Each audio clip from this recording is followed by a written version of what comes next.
Well, good morning, and can I welcome everyone to this, the third meeting of the Public Audit Committee in 2025, and it's our first meeting on our new regular slot of a Wednesday morning. Agenda item 1 is for the committee to decide whether or not to take agenda items 3 and 4 in private. Are we agreed? The committee is agreed on that. Thank you. And our main agenda item this morning is consideration of the 2023-24 audit under Section 22 of the Scottish Government Consolidated Accounts. And I'm very pleased this morning to welcome 4 witnesses who are here representing the Government, beginning with John Paul Marks, who's the Permanent Secretary. You're very welcome to the committee this morning. Permanent Secretary, and the Permanent Secretary is joined by Gregor Irwin, who's the Director General Economy, Jackie McAllister, who's the Chief Financial Officer, and by Alison Stafford, who's the Director General of the Scottish Exchequer. We've got a wide range of questions to put to you in the session that we've got this morning, but before we get to those questions, Permanent Secretary, can I invite you to give us a short opening statement? Thanks, Convener. Good morning to the committee. So, Annual Accounts 23-24 received an unqualified audit opinion for the 19th year running from Audit Scotland. I'd like to pay tribute to the Auditor General and to his team. We managed to lay the accounts around a month earlier and recorded a small underspend of 0.5%. The underspend was then reported through the final outturn statement and will be carried forward through the reserve and utilised in 24-25 in full. I can confirm the Scottish Government is on track to balance this year's budget. We have produced a pilot consolidated of public sector financial reporting and intend to keep developing and improving that with Audit Scotland. And this committee's feedback, and my Chief Finance Officer Jackie wrote to the committee in October. And I can confirm we're aiming to avoid ScotWind drawdown for recurring expenditure, so it is protected for long-term strategic investments, for example, to anchor investment in offshore wind development. Responding to that Section 22 report, Convener, the fiscal position does remain tight, but it has improved following the UK Government's autumn budget 2024. Ministers have confirmed the medium-term financial strategy will be published in May with a fiscal sustainability delivery plan. And the Scottish Government will continue to publish regular public service reform updates. I think we're back to committee in March to dig into that in more detail. We've published the multi-year pay policy, and borrowing is transparently set out to be managed under the revised fiscal framework within overall spending limits. From my perspective, the Strategic Commercial Assets Division is operating well as intended. So Prestwick Airport continues to operate profitability. We've completed the AO Value for Money assessment on 802 MV Glen Rosa and confirmed with new ministers that the previous written authority continues, as notified to the committee in December. MV Glen Sannox, of course, has entered service this new year, and we have a pipeline now of procured ferries due to enter service, 4 major, 7 small, in the future. Furthermore, we've taken steps to improve transparency on commercial assets, and Gregor, with thanks, wrote to the committee last week to give you the very latest, and no doubt get into that today. We've made progress closing out the European Structural Investment Funds. We're expecting to utilise in excess of 95% of the revised funding allocation. We've implemented Oracle, and Scottish Government now has a strong foundation for shared services in the year ahead, which I think is important for public service reform, and progress has been made to ensure the organisation is on a sustainable path. The Scottish Government is consistently responding to our freedom of information requests on time, meeting or exceeding the agreed performance targets, and we're handling higher volumes than ever before. And we've taken legislative action to address key strategic risks, including the Climate Change Bill emission reduction targets 2024. Of course, the global pandemic and the inflation shock mean that pressures remain high, particularly across health and social care in all 4 nations, and we are awaiting, of course, the UK Government spending review this June. The spending review will provide the Scottish Government with multi-year planning assumptions, including for capital, and then the revised infrastructure investment plan will follow that spending review from the Scottish Government. But meantime, we've sought to crowd in investments, including through the Scottish National Investment Bank, our enterprise bodies, and consideration of the mutual investment model to complete the A9. And with this budget that's before Parliament currently, infrastructure investment has increased to over £7 billion for 25-26. Just finally, Scotland's National Performance Framework is being reformed, aiming to accelerate progress and to enable transformation, and the performance report of these accounts has improved as well. Some highlights I draw out: progress in reducing the COVID courts backlog, which is down 40% from its peak in the pandemic, continuing to develop our economy, securing a record number of foreign direct investment projects in 2023, which is up 12% on the previous year, and improving social security productivity, which is supporting lower relative child poverty in Scotland under devolution. I want to thank colleagues and partners for their resilience, their collaboration, and look forward to your questions. Thank you. Thank you very much indeed, Permanent Secretary. Can I begin by asking you about the transparency review? Could you tell us a little bit more about your timescales for reporting on the review and the scope of it? Because I'm a little bit unclear now about the extent to which it's an all-embracing, top-to-bottom review of how government is working, and to what extent is it, as referred to in the letter we received from Mr Irwin on Friday, about the Strategic Commercial Assets Division? Yeah. So my default position is that we should be as transparent as is possible for the committee. We welcome the scrutiny. We think transparency matters, and my encouragement to the teams is always, if feasible, we should publish it. But of course, we are talking about assets that have a level of commercial confidence. They are bidding for new business, and we are hopeful and encouraging of that activity, of course, whether that be for the shipyard or for Prestwick Airport.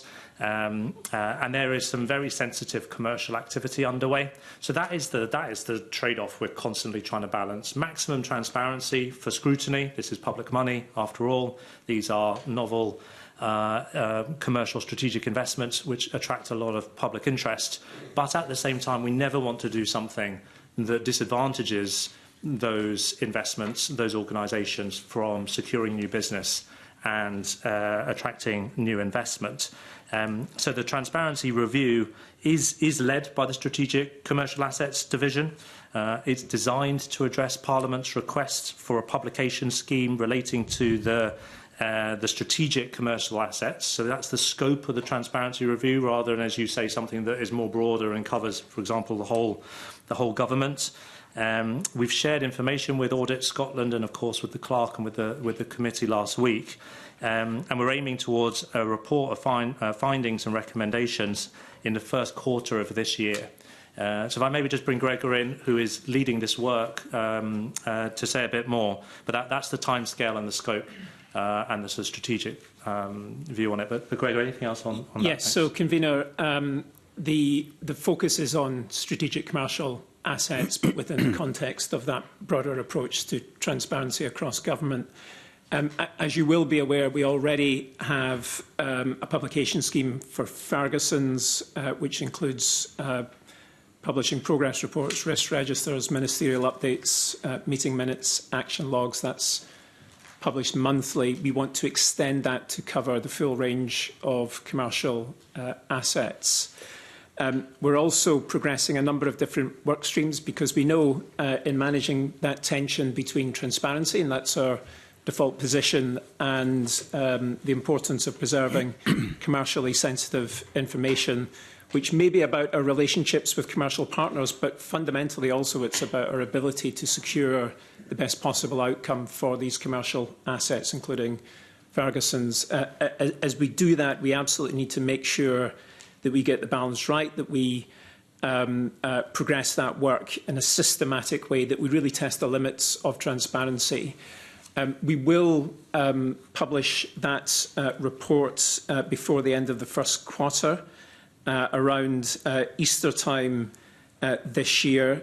We will share that report, of course, with you. This is in response to the requests that have been made by the committee. And the letter that I sent last week essentially wanted to point to some early outputs of that transparency review, specifically concerning some of the analysis and documentation that led to the granting of written authority to progress with Glenrosa in May last year. So we've identified 6 reports where that balance between commercial sensitivity and transparency, we think with the passage of time that's changed.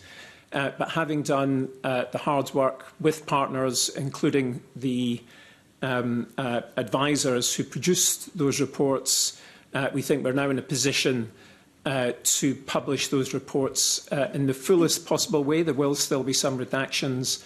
In addition to that, we'll also publish the BIFAB evaluation report. Again, there will be some redactions, but we're really trying to make sure that we go as far as possible to meet the demands for greater transparency that we fully recognise and support while protecting commercial sensitivity. Thanks. And I think the committee welcomes that advance. Obviously, it will depend on how much is redacted and how much you are able to share with us as to whether it meets the standard of transparency that we're looking for. But in the course of the next few weeks, I think we will see the outcomes, and so we will, I'm sure, have further conversations with you about that. But can I, Permanent Secretary, take you back to my initial question? Because so I had an exchange with the First Minister in September at the Conveners Group about the transparency review, which, part of his response was, yes, we're learning lessons from the COVID inquiry and so on. And some of our concerns around this area do stem from the ferries contracts and not just how those contracts were awarded, but the extent to which we were able to get to the bottom of how they were awarded and who was involved. And I think there was some concern the committee had about whether or not proper recording of ministerial meetings took place. There were issues around whether special advisers constituted civil servants or not. There were questions around where decisions were made. I mean, for example, the decision to award the contract to Ferguson's, the decisions around the 2 loans worth £45 million didn't go to Cabinet, for example. So I think we thought that this review into transparency went much broader than the Strategic Commercial Assets Division. And I took that as well from what the First Minister said in that exchange I had with him. Yep. So could you maybe clarify that? Yeah, no, I can. And I recognise the points you're making, because to an extent the creation of the Strategic Assets Division but also the publication of the investment framework, which the committee in Audit Scotland worked on, and I remember we discussed back in 2022, which is, again, published for transparency, was to address some of those learning points from the past and to improve practice in the future. And I think, as I made the point in my opening statement, as I say, we've seen 801 into service, 802 to come. We have procured 4 additional major vessels, look forward to the next one arriving this year, and 7 additional small vessels as part of the small vessel replacement programme, and ministers will set out the next steps with that shortly. We've applied all of those lessons that you're alluding to in terms of the history to the way in which those procurements have been governed, managed, and transparently scrutinised by this committee and Audit Scotland and others. And I think it is, but it is a whole government mission, and it's something I've really focused on since I've been here. So you mentioned the publication of all the documentation relating to the historic decisions. We've done that. There was a concern in 2022 about our responsiveness on freedom of information, taking too long.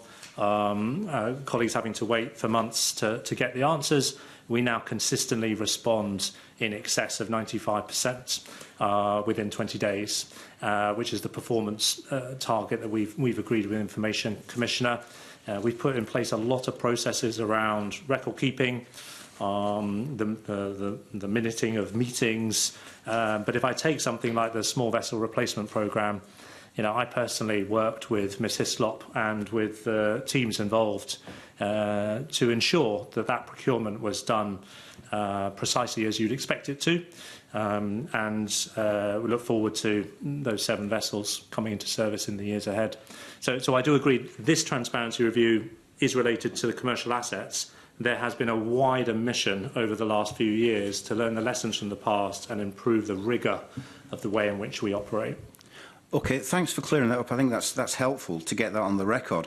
One of the particular concerns which the committee had identified was, again, we uncovered during the course of that Ferries inquiry that CMAL had been directed by the minister or ministers to make the award of the contract to FMEL, as it was at that time. And there was no record of that. There's no public record of that. And so one of the recommendations this committee made was, in instances where there is a shareholder authorisation, i.e. where the government is the sole shareholder and overrides the board of a NPD, that should be a matter of record in the same way that a written authority is. And Mr Irwin has recently issued a second written authority on the construction of vessel 802 Glen Rosa. Yeah. We think there's an equivalence there. We think it ought to be a matter of public record where a minister overrides the judgment of the civil servant, it's recorded, in the same way we think when a minister overrides the judgment of a non-departmental public body board, that should also be recorded in the, under rules set out in the Scottish Public Finance Manual. Yes, I mean, you know, as I said, we have tried to ensure that, and I can't think of any instances that you're describing in the last few years where we have not got a robust record of any of such instances with regards major procurements, major decisions. You made the point around cabinet scrutiny on things like you know, the cabinet programme. For example, now every month we take a report to Cabinet with the latest finance position for the whole government. So all of it is transparently set out. And as you say, I think that Gregor and the team handled the AO assessment on 802 properly, as is required under SPFM. Audit Scotland provided helpful scrutiny on that process as well. And so that is now also the committee notified of that before Christmas. So look, these are important strategic decisions. They have major consequences for the public finances and for, in the case of ferries, island communities for years to come. I think we have got the ferries strategy and plan into better shape. And that pipeline of ferries that will be coming into service now in the years ahead, I hope will mean that there will be resilience in the fleets, that ultimately you'll see the average age of the fleet reduce. And the important lesson is to ensure that there is a regular forward pipeline of ferry replacement to ensure that the fleet is resilient. I think that will increasingly be the case in the years ahead now because of the work we've done. Yeah, but that's not really what I'm asking about. What I'm asking about is transparency. And what I'm suggesting to you is one of the recommendations of this committee was that where there is a shareholder authorisation or a shareholder override of a board's decision, which there was in that case, that it should be recorded. And as a committee, we've been writing to the Deputy First Minister, we've written to the Cabinet Secretary for Transport, seeking an assurance that that would be the direction of travel. And when we look at the framework agreement for Ferguson Marine Port Glasgow, it's in there. Yeah. And so what we're simply saying to you this morning, if it's in there, why shouldn't that be transferred across to other similar arrangements so that there is some visibility, there is some transparency, and it does become a matter of routine public record where there are those interventions by ministers? Yeah. Yeah, go ahead if you want to. Yeah. Convener, so this is one of the work streams as part of the transparency review. You're right, the framework agreement sets out expectations regarding where authorisation will be required. I should say quite often this is in respect of important but still quite mundane matters. So, for example, the Board of Ferguson Marine will seek authorisation from the Cabinet Secretary, the Deputy First Minister in this case, when appointing a non-executive director to the board. Similarly, in certain circumstances, pay agreements will require authorisation. So quite often this is about the routine operation of the commercial assets, certainly when we're dealing with the strategic commercial assets division. It's very different in nature from seeking written authority or written direction, which is essentially the accountable officer saying that it's not clear, or I do not think that acting in this way would be consistent with obligations under the SPFM. Therefore, I require written authority in order to be able to proceed. So those are two very different categories of activity.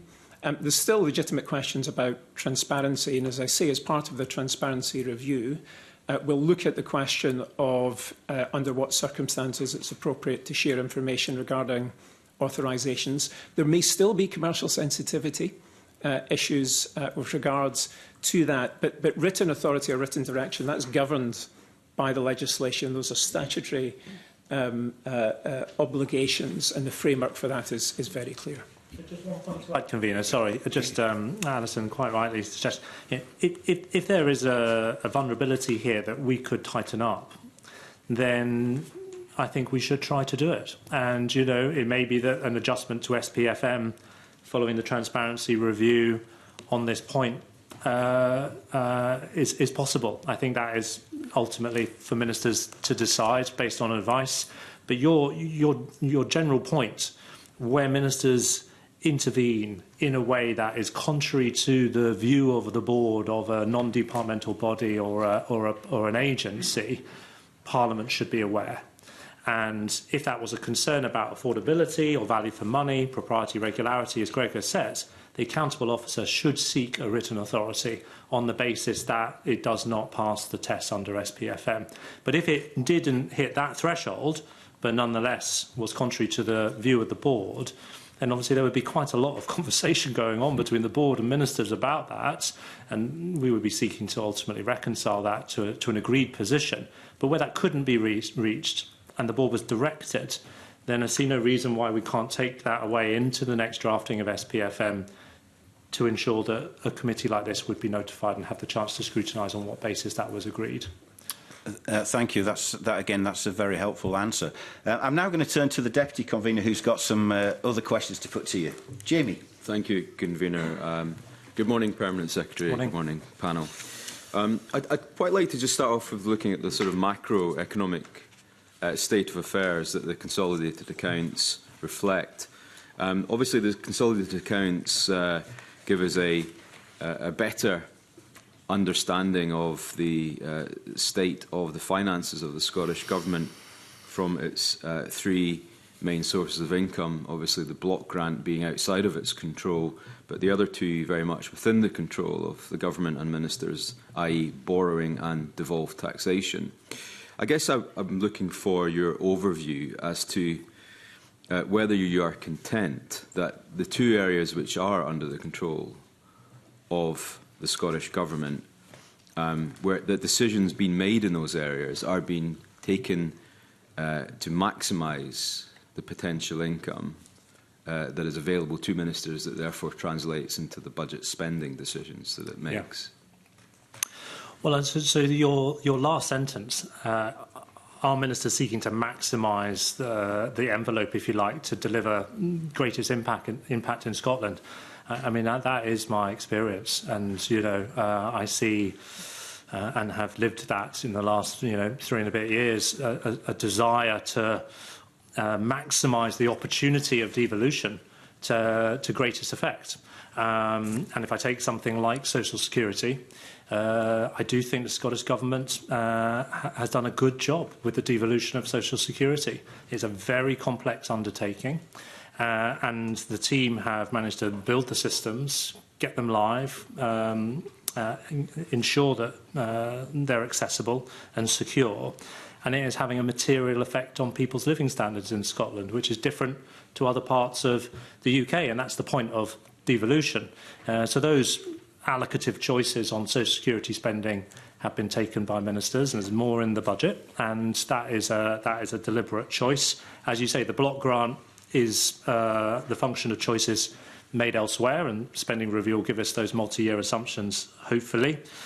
Similarly, with income tax, we published the tax strategy, ministers published the tax strategy alongside the budget, sets out the long-term forecasts, for example, on income tax, and you've seen the decisions the government has made over the last 3 years, particularly with regards to progressive taxation and changes to bands to seek to get the revenue that will support things like that social security investment in the public sector in a different social contract in Scotland under devolution than what you would see elsewhere. I think your point on borrowing, I'm very confident the choices with regards to resource borrowing are very prudent. That's partly because we can only use it for certain circumstances. Chief Finance Officer and I were discussing this yesterday, and I think against the limits, it's good. The reserve is well managed to enable us to carry any underspends from one financial year to the next, and the government is making full use of the opportunity of capital borrowing under the revised fiscal framework to invest in infrastructure, and that is hopefully enabling and supporting an improvement in the underlying growth rate. So I think across tax, borrowing, you mentioned the block grant, of course, seeking to maximise every inch of the budget to best effect, and we've included the performance report in the accounts to set out the activity. I mean, the final point, of course, is spending. And actually, once the block grant is done and the tax assumptions are set and borrowing is planned for, the choices that are left to respond to shocks in year are choices around in-year spending. And that has been the thing that we've had to manage carefully over the last few years, given double-digit inflation shock, given the post-pandemic, the removal of pandemic consequential funding, and other pressures also in terms of energy prices, given events in Europe. So it is in that position on financial control we've also done a lot of work to ensure that we balance the budget, as we're lawfully required to do, but the underspend has been kept small because we've controlled spending accordingly. But we try and do that carefully because we recognise that has a level of disruption to it, and we want to give people certainty on their programmes and their plans for the year as soon as we can. Thank you for that comprehensive answer. There's quite a lot in there. I'm going to pick out some of the areas you just mentioned.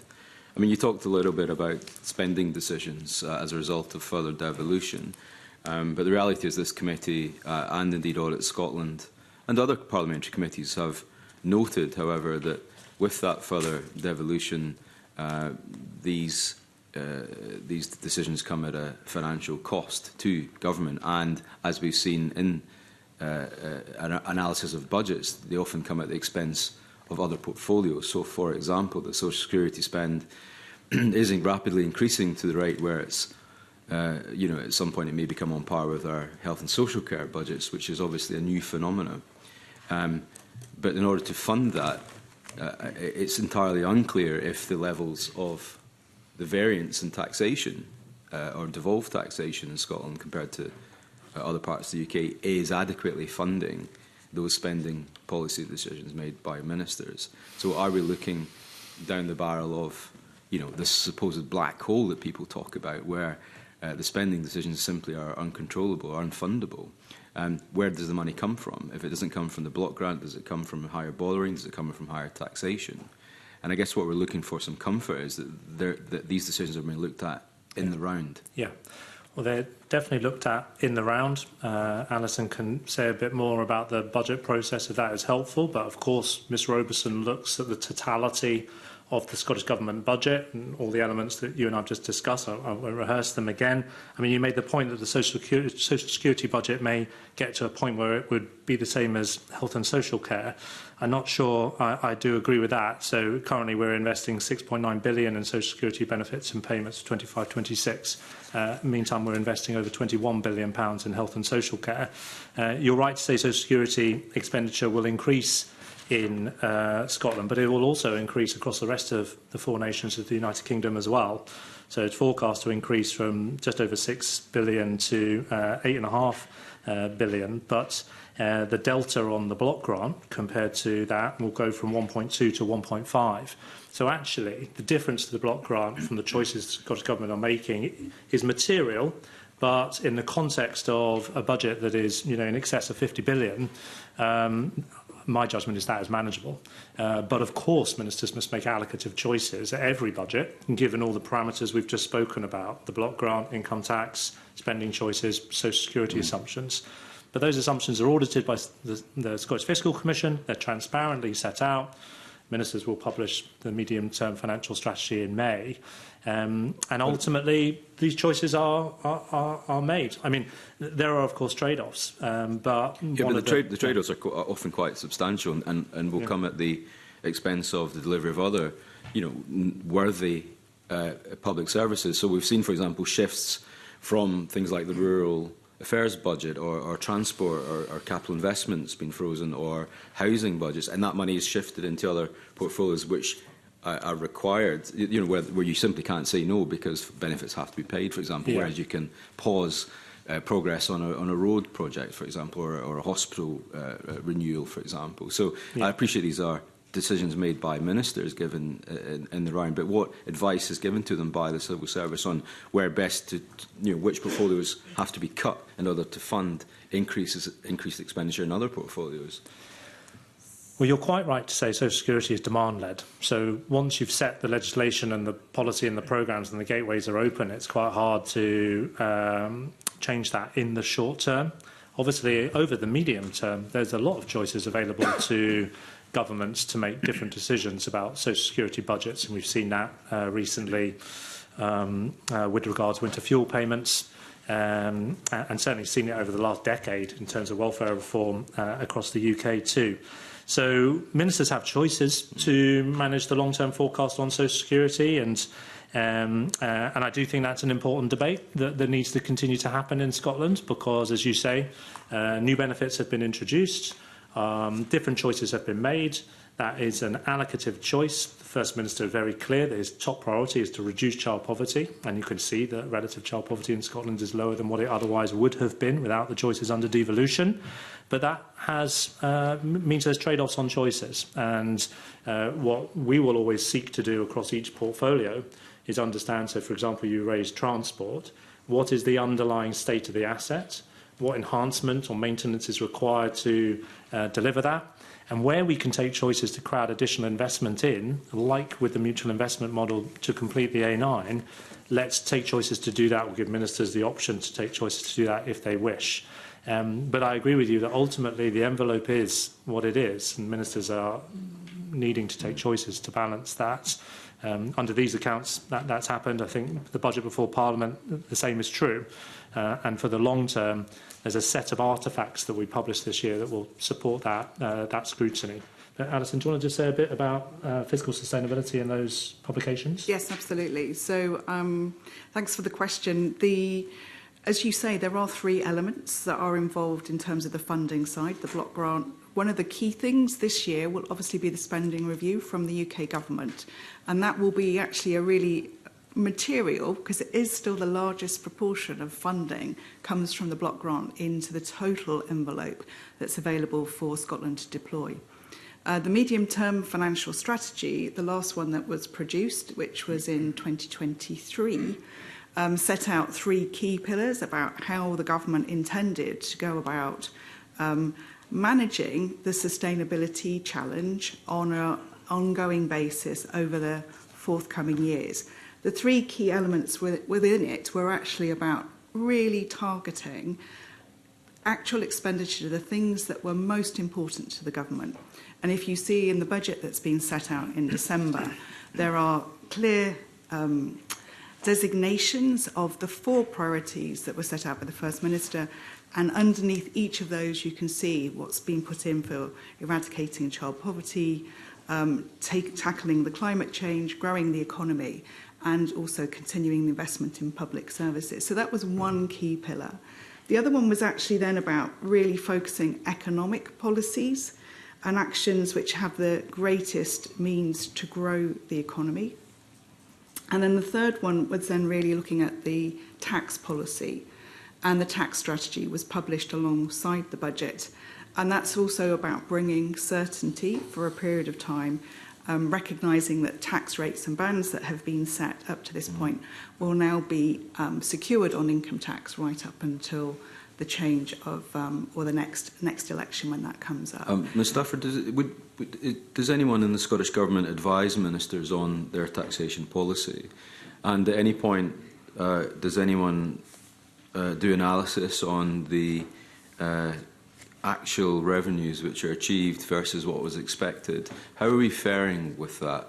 Are we getting the amount of money in through variation in taxation bands in Scotland that the government thought they would get? And are we only looking at tax intake? Are we looking at the bigger picture in terms of wider investment, difficulty in recruiting, and all the other economic factors which sit around taxation policy, not just the numbers themselves? Yes. Because many people have lauded and applauded decisions made, and others have criticised, particularly in the business community. So I'm trying to unearth how the civil service goes about advising ministers on the right course of action, or indeed flagging any areas of taxation that it thinks perhaps should be changed in future. So there's a number of sources of information that is provided to ministers. Some of those come from the government, civil service. Some of it also comes from the independent organisation deliberately set up as we were acquiring more powers here in Scotland, which is the Scottish Fiscal Commission. Yep. So that is also a source. And actually all of the forecasts of income tax, for example, are actually derived by the Scottish Fiscal Commission, and they have to be used in the Scottish budget. All ministers have to explain why not. So that's a key source of information. The other thing is, obviously, is that we have always made a commitment to evaluating. And because tax and tax powers in Scotland are still relatively new, there's been 4 studies that have actually taken place.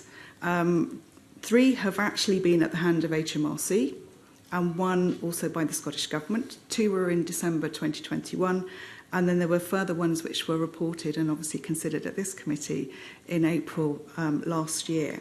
So there are studies that are done on the impact, the research and analysis that goes into that, looking at intra-UK migration.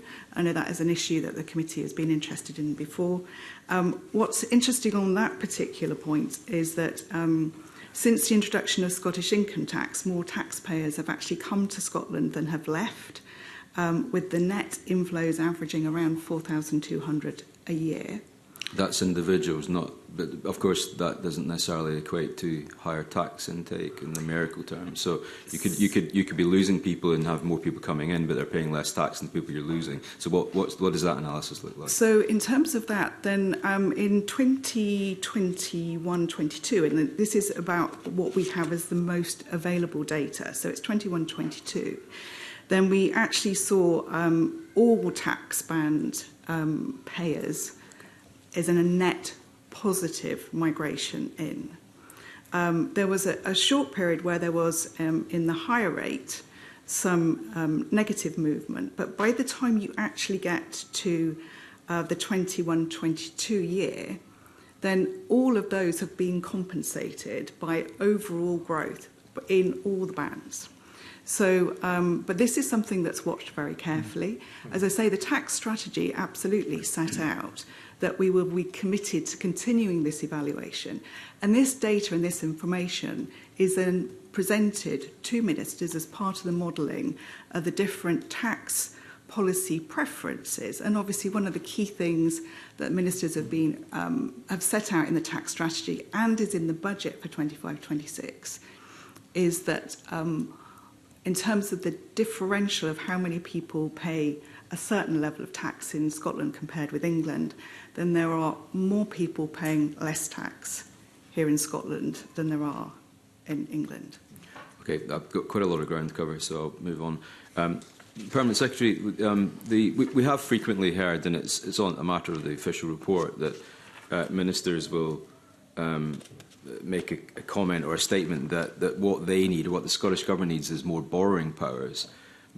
My understanding is that the Scottish Government already has quite a significant amount of borrowing power, to the tune at the moment of outstanding borrowing of £1.7 billion of capital borrowing and £500 million of resource borrowing. So over £2 billion already on the books. Of course, that attracts quite a large amount of interest. My understanding is already between those two combined, that's over £320 million of interest, and last year repayments on borrowing, the year 23-24, were £217 million. That's up from £160 million the year before. So what I'm trying to get to is where we're at with borrowing. Is it sustainable? Are we at sustainable levels of borrowing in Scotland? Are we not borrowing enough to fund capital projects? Or are we borrowing too much? Because those sound like pretty hefty figures. Yeah, so as you know, the fiscal framework was revised to give us a bit more flexibility in terms of the limits and the uprating of what the Scottish Government can borrow. So I think that was good progress for Scotland under devolution. I can see Jackie has the tables in front of her in terms of the sustainability of borrowing, and can maybe just say a bit on that. From a principal accountable officer perspective, I'm satisfied that on the resource side, I think that the level of borrowing is low, and as a percentage of the overall available borrowing, it is low and well managed. I think on the capital side, ministers, quite reasonably, given we've just come out of a pandemic, a cost of living crisis, an inflationary shock, and struggling to stimulate economic growth, are seeking to maximise capital infrastructure investment. And that's what this budget has done, because good choices on borrowing historically. But by the end of this Parliament, there's still something like a quarter of the borrowing headroom available for the next Parliament, around £1.5 billion. So it's not as if we'll be finishing this Parliament at the top of the debt cap. There's still headroom for what comes next, and obviously repayments scheduled to manage that. So well, here's what I can't get my head around. Yeah. So there's still headroom in the borrowing. Yes. So the ministers have the ability to borrow more if they wish to, and have had that ability to borrow more should they wish to. So, for example, last year the Scottish Government borrowed £300 million support capital projects. This is the financial year 23-24. Yeah. That was less than the £450 million that was initially outlined in the budget. So there was a significant under-borrowing, if you like. Yeah. But at the same time, there was also a mid-year review into capital investment, which saw a number of projects not proceed. So I guess from our point of view, the public are looking at this going, well, you've had headroom to borrow cash, yet at the same time there's a freeze on capital investment in much-needed projects. Yeah. So for example, in the NHS or in other infrastructure projects. So the public won't quite understand why these projects are not going ahead, but at the same time, ministers are not borrowing the cash that's available to them. And it's putting. How do you marry those two together? Well, I think we're seeking to maximise borrowing within the annual limits where it's prudent to do so, and set that out. I think I'd have to have a look at some of the projects you're referring to that were paused. Some of that might have been due to supply chain issues or capacity constraints. Particularly when we came out of the pandemic, we saw some projects struggling in that regard. So there were some capital underspends. And I think in my first year, there was a more significant capital underspend in our annual accounts, and we've sought to bring that down.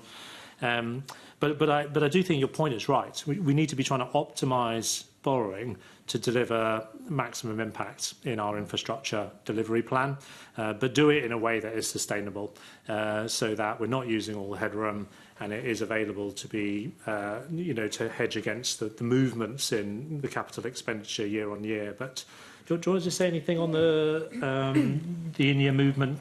Jackie, I'm happy to add a few things. So I think the point that the Permanent Secretary made about the annual limit is quite important. So we have this annual limit. It's currently £450 million on capital borrowing. That's going to be index linked, and it's going to increase. So at the budget, it's perfectly reasonable to assume a maximum borrowing. As we move through the year, we always want to drive value for money in the overall Scottish Government budget, so we will only borrow the amount that we need to in order to balance in terms of our capital outturn. You mentioned the cost of borrowing yourself in terms of that ramp up, so we don't want to exacerbate that. There would be no point, in fact it wouldn't be good value for money to borrow more than we needed to offset the expenditure that was incurred. I suppose a final point I would make is about the Scotland Reserve. So if we did borrow more than we needed and we ended up carrying forward, we do have a facility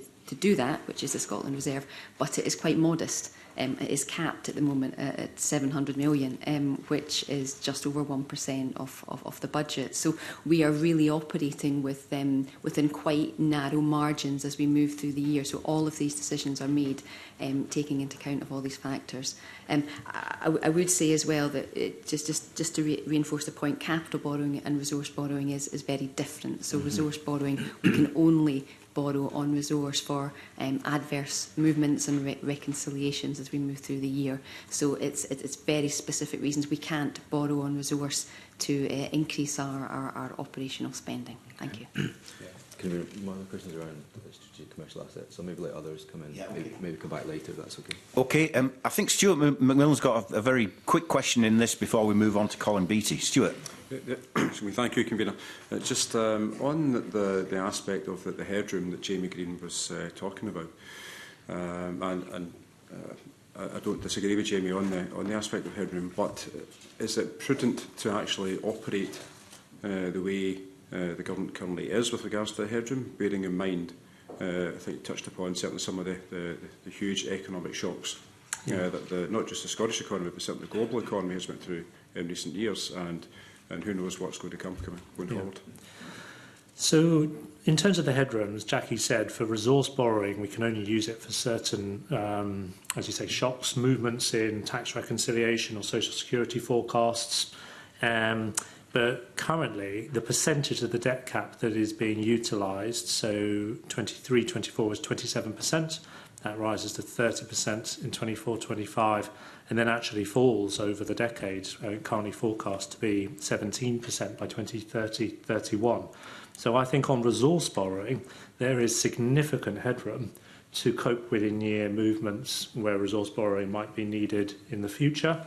I think on the capital side, that is a different story, for good reason, as Mr. Green was saying. We should leverage borrowing where it's optimal to do so to drive infrastructure investment and growth. But the percentage of the debt cap, excuse me, is for 24-25 we're at 79%. So we still have headroom of 600 million. And clearly, in future budgets, the scrutiny on that headroom is going to be an important point, as you say, to mitigate. To maintain that flexibility for shocks on the capital side. But as Jackie said, that now does uprate.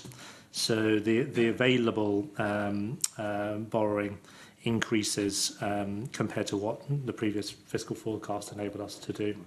But Alison, do you want to say anything else on that? So I just think on this one, it's not just about the individual year cap, which is the 450 million, and that's uprated for inflation since the fiscal framework review.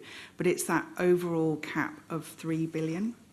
So if you did borrow the maximum every year, within 6 or 7 years, you would have utilised your full capacity, and then you would have a long period before actually you had repaid some of those that you'd first started to borrow, and therefore Scotland would have less flexibility to deal with particular peaks and troughs. It would be locked in, and we just wait for the repayments to go through before you could actually have more flexibility in terms of what you could deploy by way of capital borrowing. So that's why you will see when the borrowing choices are made, there will be potentially different terms depending on the rates. The rates are fixed once the amount has been borrowed, but you have to allow for that stock to change. So there is definitely that whole point of the sustainability of capital borrowing is that it's really advisable for there to be some variation year on year just to be able to keep that headroom.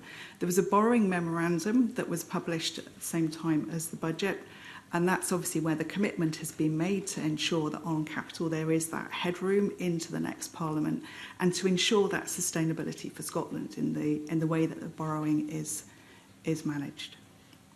That's helpful. Thank you.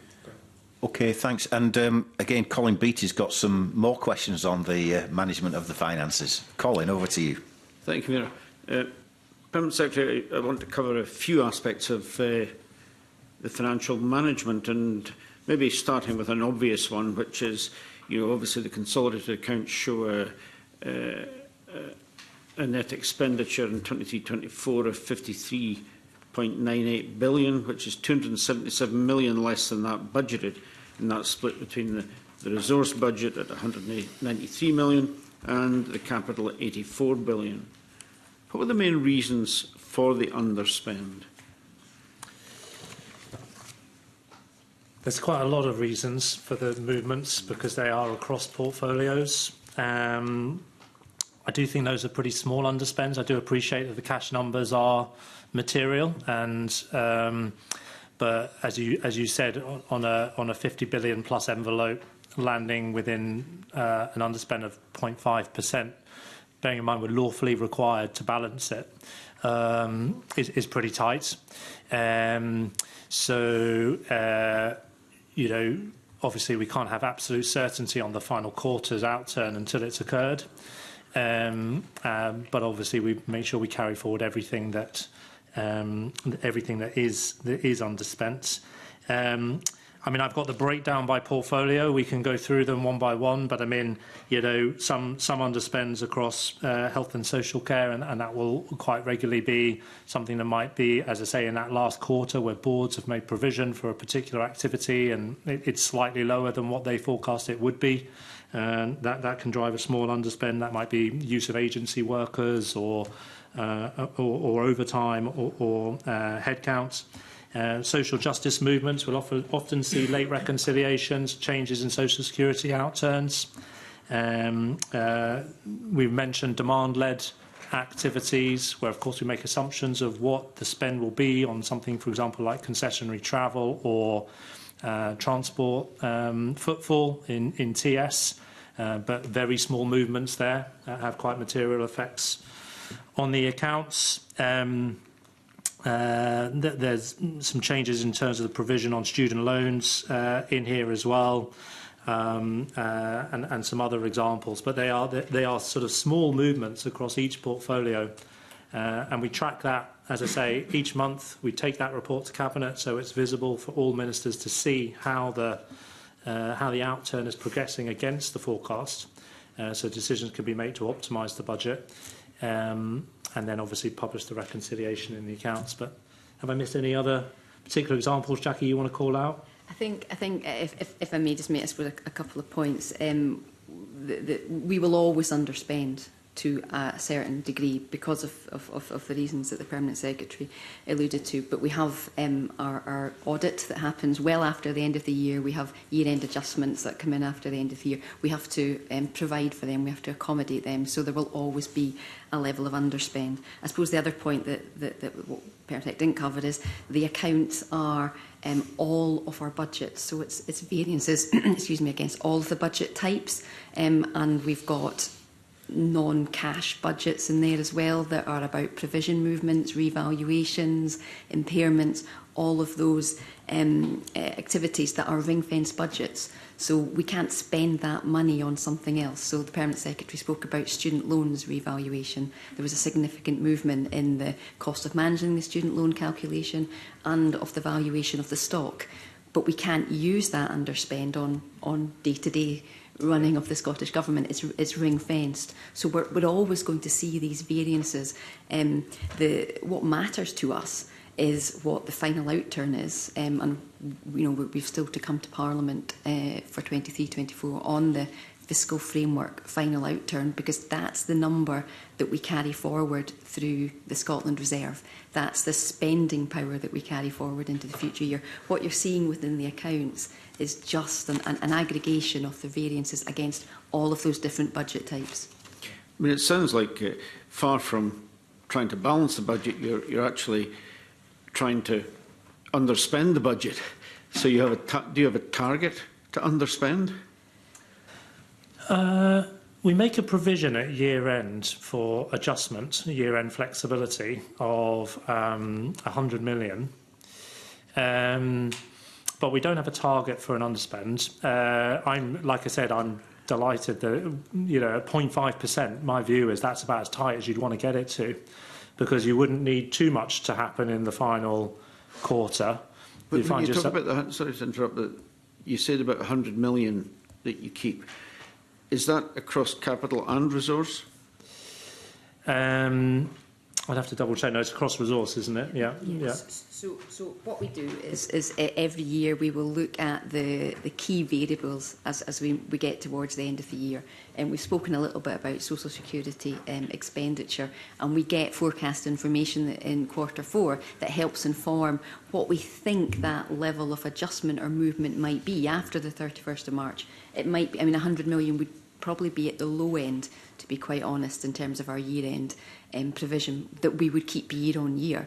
It might need to be higher than that, and in fact in previous years it has been higher than that. So the prior year it was 150 million, because the year before that we'd seen a movement in social security expenditure of I think it was just almost close to 100 million in the summer after the end of that financial year close. So, we've seen experience of the volatility in that type of spend, and we simply, as the Permanent Secretary explained, we can't overspend, even by a penny. So we have to make sure as we go into the year end that we give sufficient provision for these types of adjustments.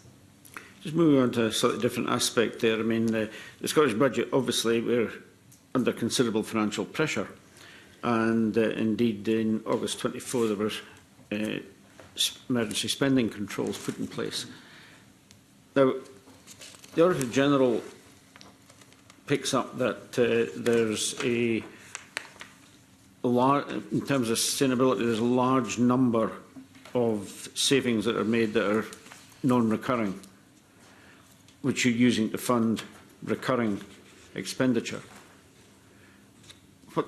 What's the target to fix this? I mean, it's not sustainable long term. You can't keep doing that. Yeah. How are you going to deal with that going forward?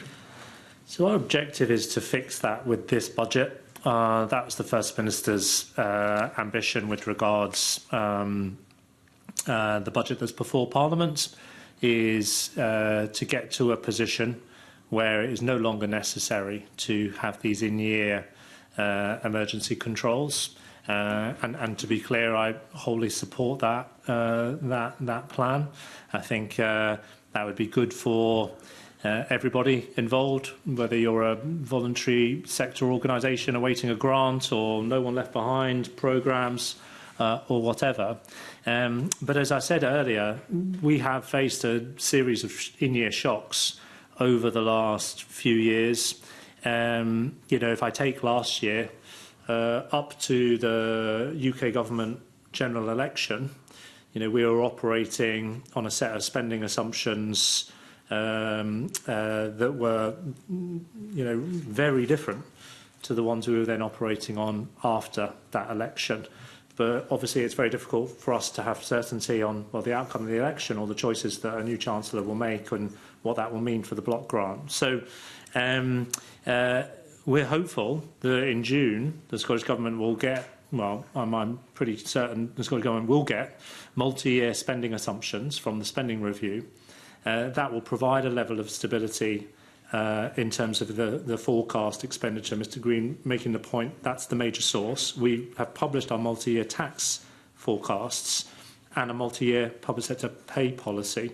So the First Minister has put in place, working with the UK government and then drawing on the assumptions that they will provide to us, a plan, not just for this year, but with the medium-term financial strategy in May for multi-years. And obviously there's the Scottish election coming, But for this financial year, the expectation is the budgets that before Parliament currently, that you are scrutinising, will then be set for delivery this year, negating the need for the sort of emergency budget and emergency interventions that we've had to use over the previous years to cope with the shocks that came from post-pandemic, sudden removal of COVID, consequential funding.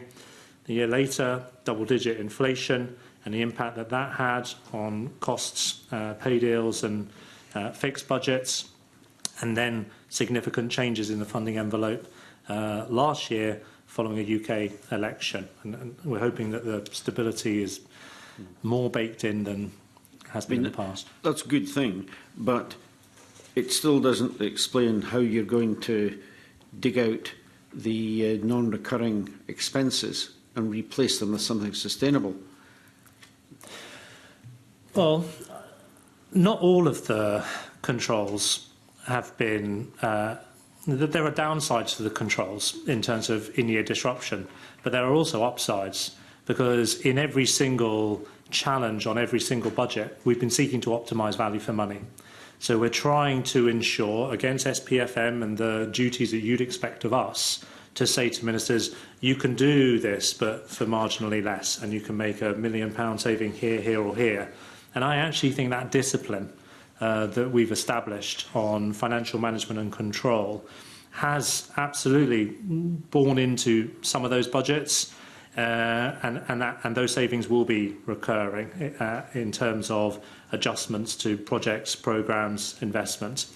We've also, of course, taken a significant number of choices which are recurring and structural in terms of the public finances, and tax is probably the most obvious one in terms of the enhanced tax band and differential rates. But there are many other changes around fares, rates, income. If I take local government, for example, the tourism levy, the consultation now on a general power of competence, and the cruise ship levy. So opportunities for councils to raise more revenues, to meet demands, whilst at the same time no freeze on council tax and a real terms uplift. So we're trying to do the structural choices that will mean local government is sustainable for the long term, but at the same time we're always trying to optimise value for money on our spending. That's fine, but this committee's been through an awful lot of reports where different arms of the public services, most notably perhaps the NHS, are surviving on non-recurring expenses. It permeates the entire public service. How are you going to tackle that? How are you going to drill down to the front line and deal with that? Well, if I take the NHS budget, the vast majority of the NHS budget is allocated out to health boards, and it funds headcount, drugs, buildings, all of the core infrastructure. So I'm not sure I totally recognise the description that it is surviving on non-recurring expenses. It is absolutely under extreme pressure from, a flu spike, a global pandemic, and very high demand. We've put in place an uplift to 21 billion for health and social care. Ministers will be making statements in terms of the recovery plan and the investment that's been put in to try and drive down waiting times and reduce waiting times. And then there's the level of innovation going into the NHS around things like hospital at home, digital dermatology, improving pathways and capabilities. But teams are doing what they need to balance budgets each year, and I think that will continue. But your point of you've got to disrupt the underlying pressure to strategically ensure it's sustainable, I mean, that I suppose is the objective ultimately at the heart of the public service reform programme. I think you're optimistic about the level of non-recurring expenses in organisations like the National Health Service. We've seen report after report coming forward from the Auditor General, which clearly states that the majority of savings achieved by national health boards are through non-recurring expenses. And that is a huge thing to tackle. Yeah. And, I'm not hearing how that's going to happen. What is the initiative that's going to change that? What's going to transform them? Well, if I talk about the Public Service Reform Programme, and particularly health, the underlying challenge in the health service is one of demand. It comes out of the pandemic, but it has then been compounded, the risk has been compounded by the impact of double-digit inflation and most recently a unprecedented level of flu this winter. So we need to accelerate transformation of health and social care. There is a statement this week to Parliament with regards to National Care Service. The First Minister is making a speech this month and will be setting out his plan for health and social care recovery. And this budget makes significant additional provision in cash terms for waiting times initiatives to try and reduce that stock of activity and elective care that is there and has been there post-pandemic and is across all 4 nations. I think then the challenge is about transformation. You know, what can we do to support more people to be seen at home, hospital at home, social care at home, community care? There's a whole package of reform, as you know, around public health, minimum unit pricing, single-use vapes, smoke-free generation. So there's a whole package of reform to try and reduce demand there also. And then there is, of course, the efficiency and the productivity of the NHS itself, and really trying to realise the opportunity of digital transformation. So there's a programme around a digital front door. I mentioned digital dermatology, and the Centre for Sustainable Delivery is always trying to push innovation and reform through our health service. But you know, I don't want to. I don't want to sound optimistic, as you say, about the scale of the pressures, because I recognise the scale of the pressures are significant. And actually, this winter, particularly given the flu crisis, the flu spike, they have been unprecedented. So it puts a real premium on a long-term recovery plan. There's a lot going into that already. And the spending review will be really material here, because to reform social care, we will need investment, given the challenges on the supply side, to get the capacity into systems to meet demand. Do you have a comprehensive understanding of the level of non-recurring savings throughout the public sector? I think if we dug into the budgets of each portfolio, we would be able to extract the detail on savings that have been utilised and which were recurring and which were non-recurring. Have you done that? Well, portfolios would have looked at that, and they would have done their budget returns, and their budget returns would have then had an AO assurance attached to them in terms of sustainability. But if the government's going to work throughout the public service on reducing non-recurring savings, in other words, making them recurring in some way, or providing a more efficient way of delivering that service, however it's done, surely you need a comprehensive understanding of the scale throughout the public sector that needs to be tackled, and have a task force that can do that, and cash resources that can put money up front to put in the innovations and so on that are needed.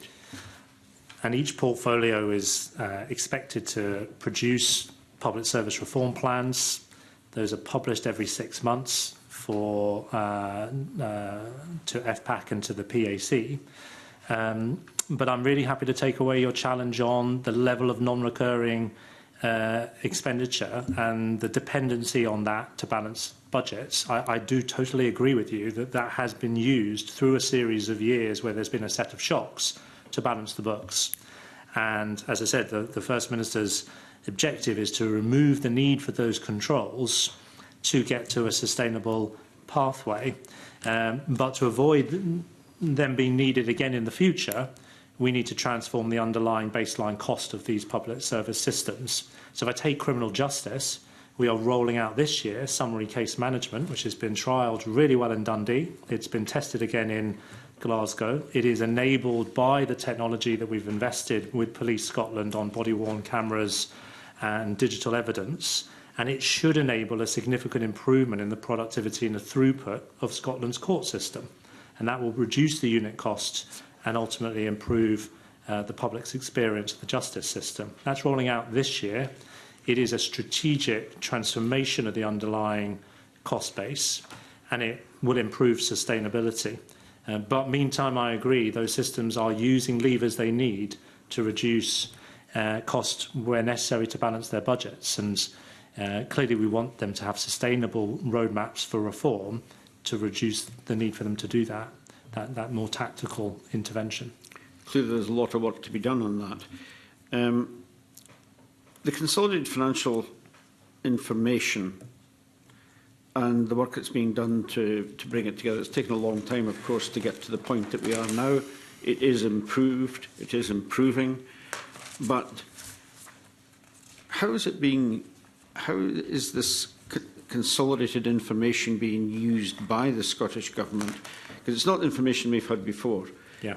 Every year we get a little bit more, every year there's a little bit of progress, which is fine, it's maybe not as fast as we'd like, but it's there. How is the government using this information?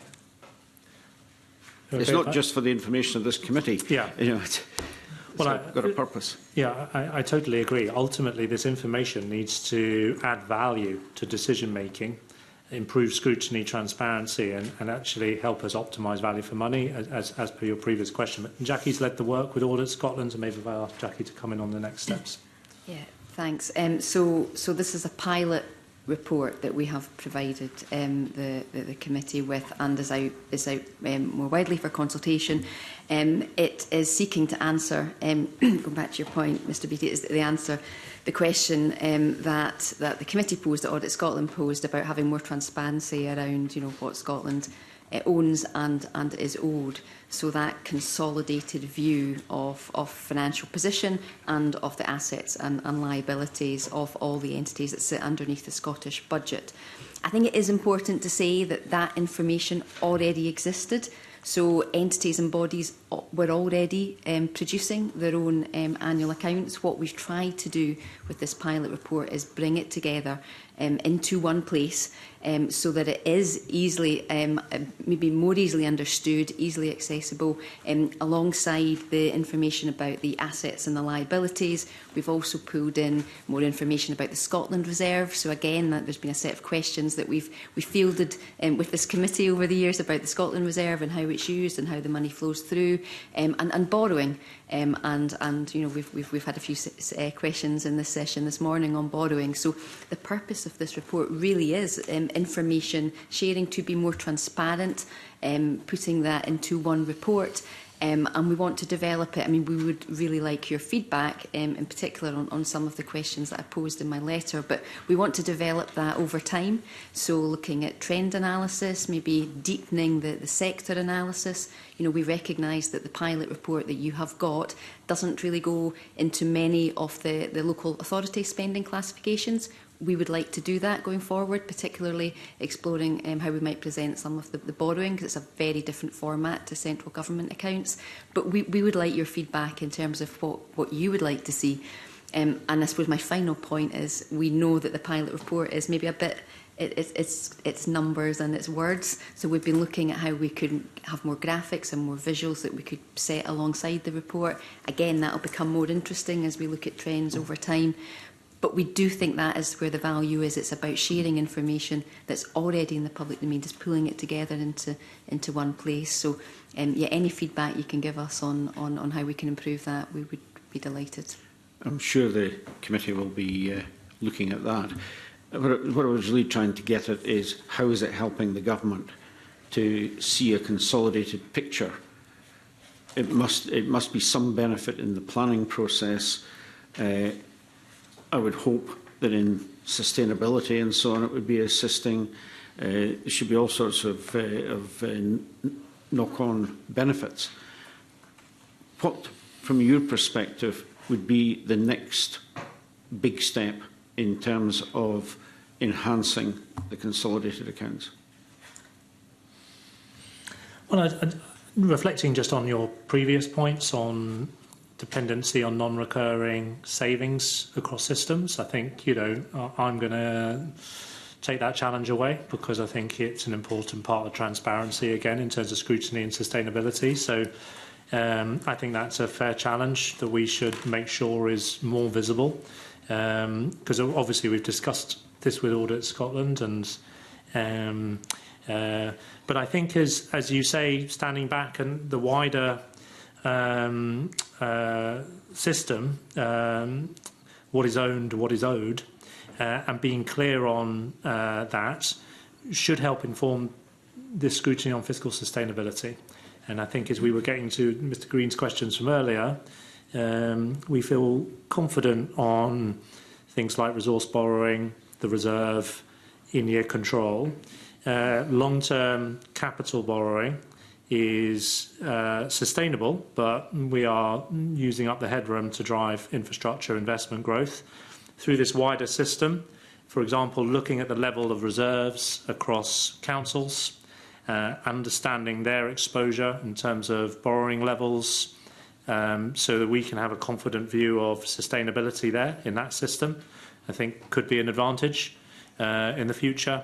And the same might be true of health boards as well. So I think the more we build this out, get the feedback from Audit Scotland and yourselves, we can make sure the pilot is adding value in a material way rather than a sort of academic accounting exercise that doesn't actually improve scrutiny or performance. So, but Jackie, anything else to add? Yeah, I mean, I suppose just really quickly, if I may, if you look at the report and you look at the balance sheet or the assets and liabilities statement, there are big numbers there. So local authorities are big numbers. We haven't gone into a level of depth. We want to expand that. We want to provide more information, and the pension liability is probably one of the biggest numbers on the balance sheet. So, we've already been talking to Audit Scotland about providing more of a narrative around our pension schemes and the liability on the front end of the document. Again, just trying to make these things more accessible and understood,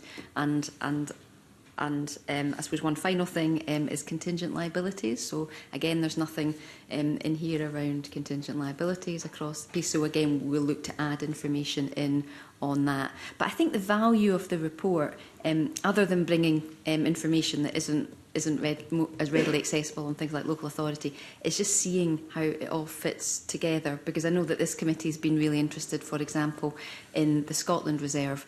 Well, we have, this report includes the fiscal framework final outturn, so we can then sit the information around the Scotland Reserve alongside that, and hopefully that makes sense to the user and to the reader. But again, this is what we would really appreciate feedback on. Okay. Yep, thanks very much. And I note that you've asked us 6 questions, Jackie McAllister, so we'll have to endeavour to come up with our answers to your questions at some point. But I think we generally recognise that it is a step forward, and we appreciate the opportunity that you've given us to have a more detailed consideration of it and come back to you with where we think there are gaps. I mean, local government pension schemes, for example, are not included, so that would be quite a useful area, I think, perhaps to have a look at. But I'm conscious of the time, and I want to move things on, and I'm going to do that by way of asking Stuart Millen to put some questions to you. Stuart. Thank you, Convener.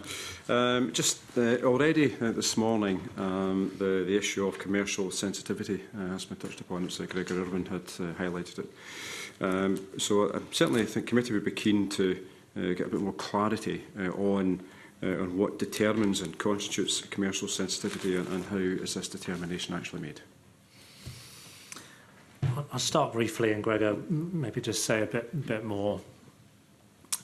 I mean, at a headline level, we don't want to do anything that is going to reduce the opportunity of our colleagues, whether it be in Lochaber, Ferguson Marine, Prestwick, or elsewhere, from attracting investments, refinancing, winning new business. Those are the sort of concerns that I would have. So where there is commercially sensitive information, and obviously Gregor and the team draw on expert legal and commercial advice to inform that judgment, that's why we're trying to take care. It's not for any other reason that we simply want to ensure that those organisations and assets and teams are given the best opportunity they can be given to grow and transform. And actually, as we can see at Prestwick, there's great progress being made and important conversations in that regard. But we do need to balance that with our obligations under the Public Finance Act and SPFM, and we absolutely want to push the boundary on transparency, which Gregor referred to earlier. And I do think that's a really important part of confidence. Convener's questions at the beginning of the committee in terms of ferries procurement, we've sought to put that confidence back into the system in the way that we operate and have procured vessels, learning from the past. And we're trying to do the same on commercial assets. So we want to get the committee as much information as we can, but we would hate to do that and then make it more difficult for those assets to actually improve public value. But Gregor, you want to say a bit more? Thank you. Yeah, so I think that's absolutely right. Got to keep in mind fundamentally what it is that we're trying to do through each of these interventions. We're absolutely trying to protect taxpayer interests. We're also trying to secure a strong, sustainable commercial future for the assets that we have intervened to support. And we're also very conscious of the economic impact of those interventions. Absolutely central to our objectives.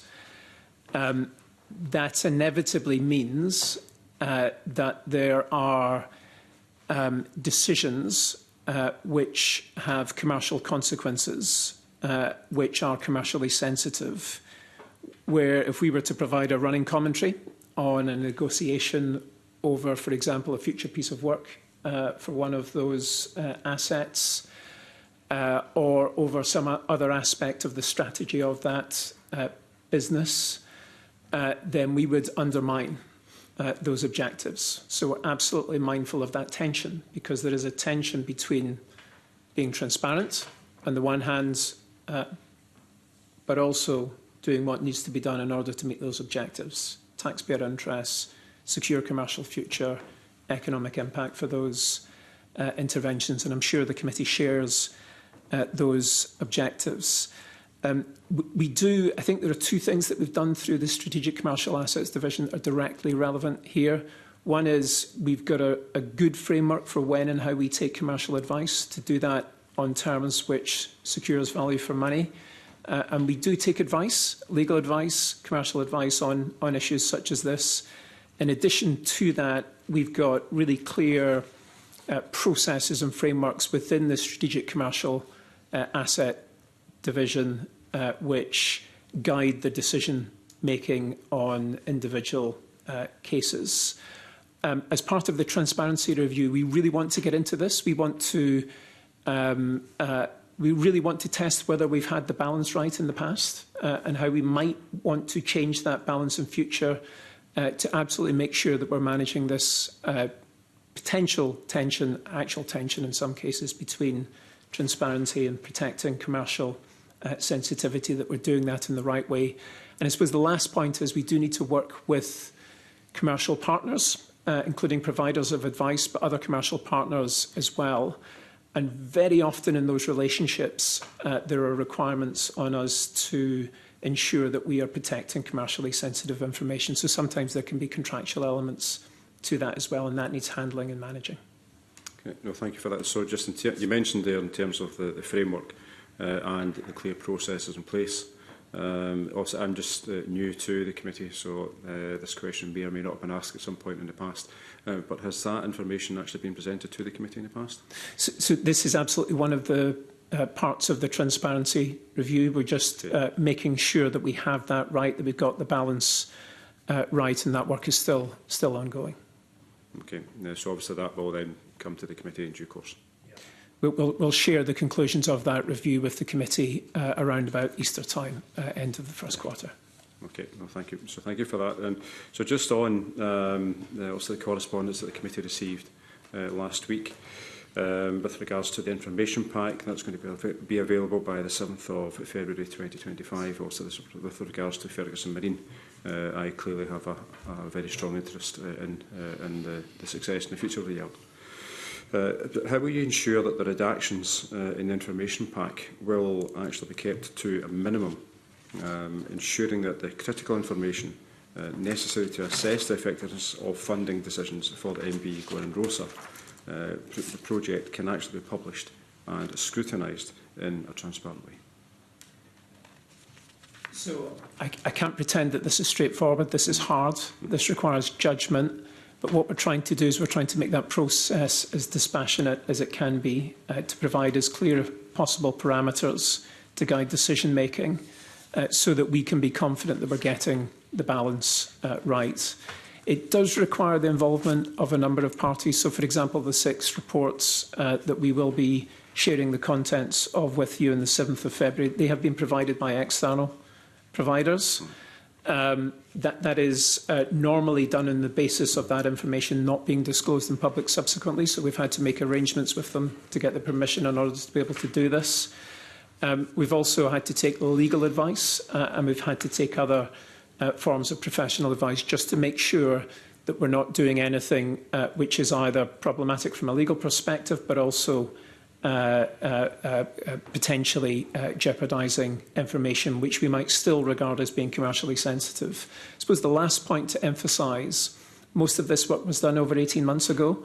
What was commercially sensitive then may no longer be commercially sensitive now. So the passage of time can affect that balance between transparency and protecting information which may have been commercially sensitive at one moment in time. And hopefully you can see just by emphasising that there are no hard and fast rules as to where we draw the line, but we're absolutely determined to make sure that we manage that tension in a way which does everything that we can to meet our transparency obligations to this Parliament.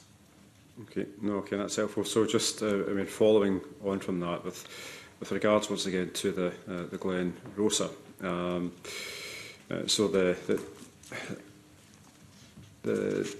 I'm keen to understand a bit more with regards to the due diligence process for the MV Glenrosa that resulted in the written authority, which I welcome the written authority. Because I want that vessel to be finished at the yard, and also I want the yard to win more work. I'm keen to understand that due diligence process, because bearing in mind that obviously what was in the Audit Scotland report, and I'll refer to paragraph 52, where it also speaks about the accompanying value for money assessment, which is in the report has indicated that that's not yet been updated. So we're keen to get more information on that, please. Certainly. So in February last year, excuse me, the management team at Ferguson's, they reported changes in the forecast costs of delivery and dates for delivery for both vessels, including Glenrosa. So that represented a material departure from the previous forecast. And so that does require a new AO assessment to be undertaken. And that AO assessment was undertaken in November last year. As a consequence of that, we concluded that there was significant uncertainty regarding the total cost to complete Glenrosa, so that value for money standard could not be met with sufficient confidence. Glenrosa, the value for money judgment by that stage was trivial because the vessel was effectively complete. In the case of both vessels, we were satisfied that the proprietary and regularity standard that was met in a manner which was consistent with the SPFM. But that then led to me writing to the Cabinet Secretary, Deputy First Minister, seeking confirmation in December that the written authority to complete Glenrosa still applied, and that confirmation was provided in December, and that information then shared with this committee and also with Audit Scotland. That process took longer than we wanted it to, and we were very mindful and aware of the comments made by Audit Scotland in the Section 22 report. There were a number of reasons for that.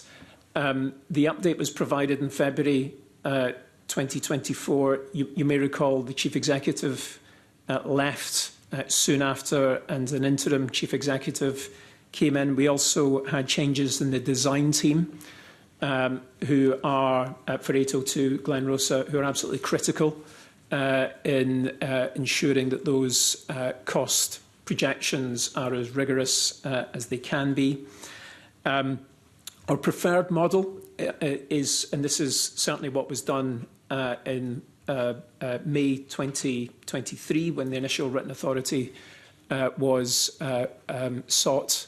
A preferred model is to use external advisors to support us in that due diligence, to make sure that it is as independent and driven by expert insight into the cost and delivery plans as it possibly can be. But that combination of changing the Chief Executive, changing the design team, the need to ensure value for money from that external due diligence, because it has to interact with the management team and with the design team to make sure that we're really interrogating those plans as best as possible.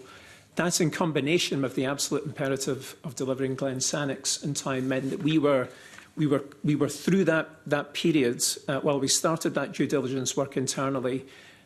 We couldn't find the right moment to bring it to a successful conclusion because of all of those competing tensions. So that process took longer than expected.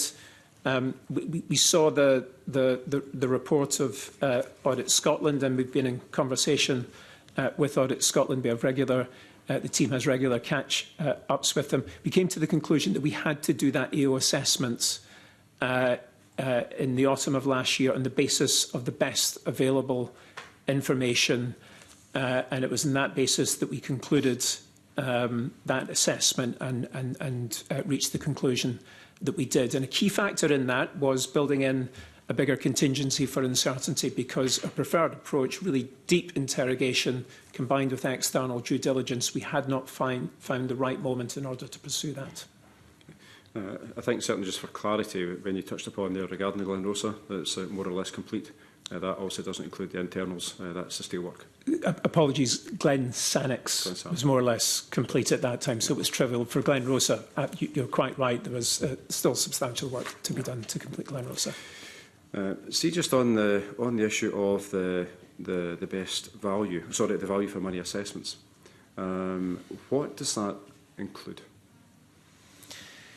So it absolutely involves detailed interrogation of the cost of completion, and it involves getting, to the extent possible, inside every assumption, testing for optimism bias, testing for the feasibility of the plans in quite a level of detail.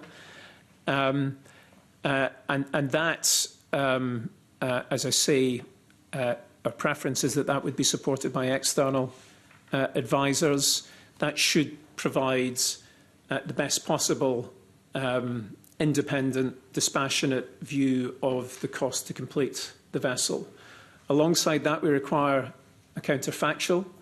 The counterfactual that we used originally and that we continue to use is the cost of reprocurement. Of course, you're not comparing like with like.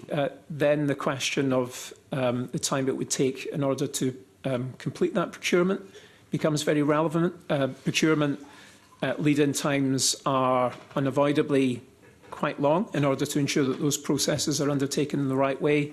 But of course, another part of the assessment that we do, not just when looking at the Ferguson Marine forecast for the cost to complete, but also looking at their assessment of how long it would take to complete as well. So we're doing an exercise which involves comparison.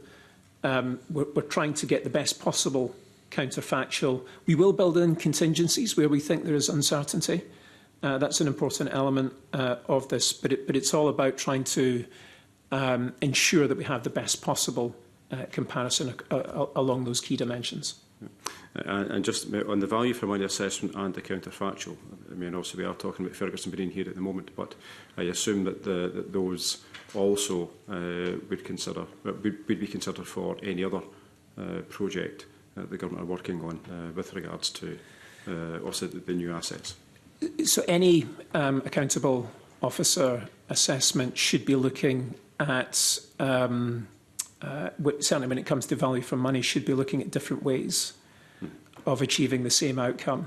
And the value for money assessment inherent within that is the objective of trying to identify the best way to achieve that objective in terms of value for the minimum cost, which is incurred, while taking into account risks, while taking into account other factors. But it's always an exercise in looking at the different ways in which this thing can be done.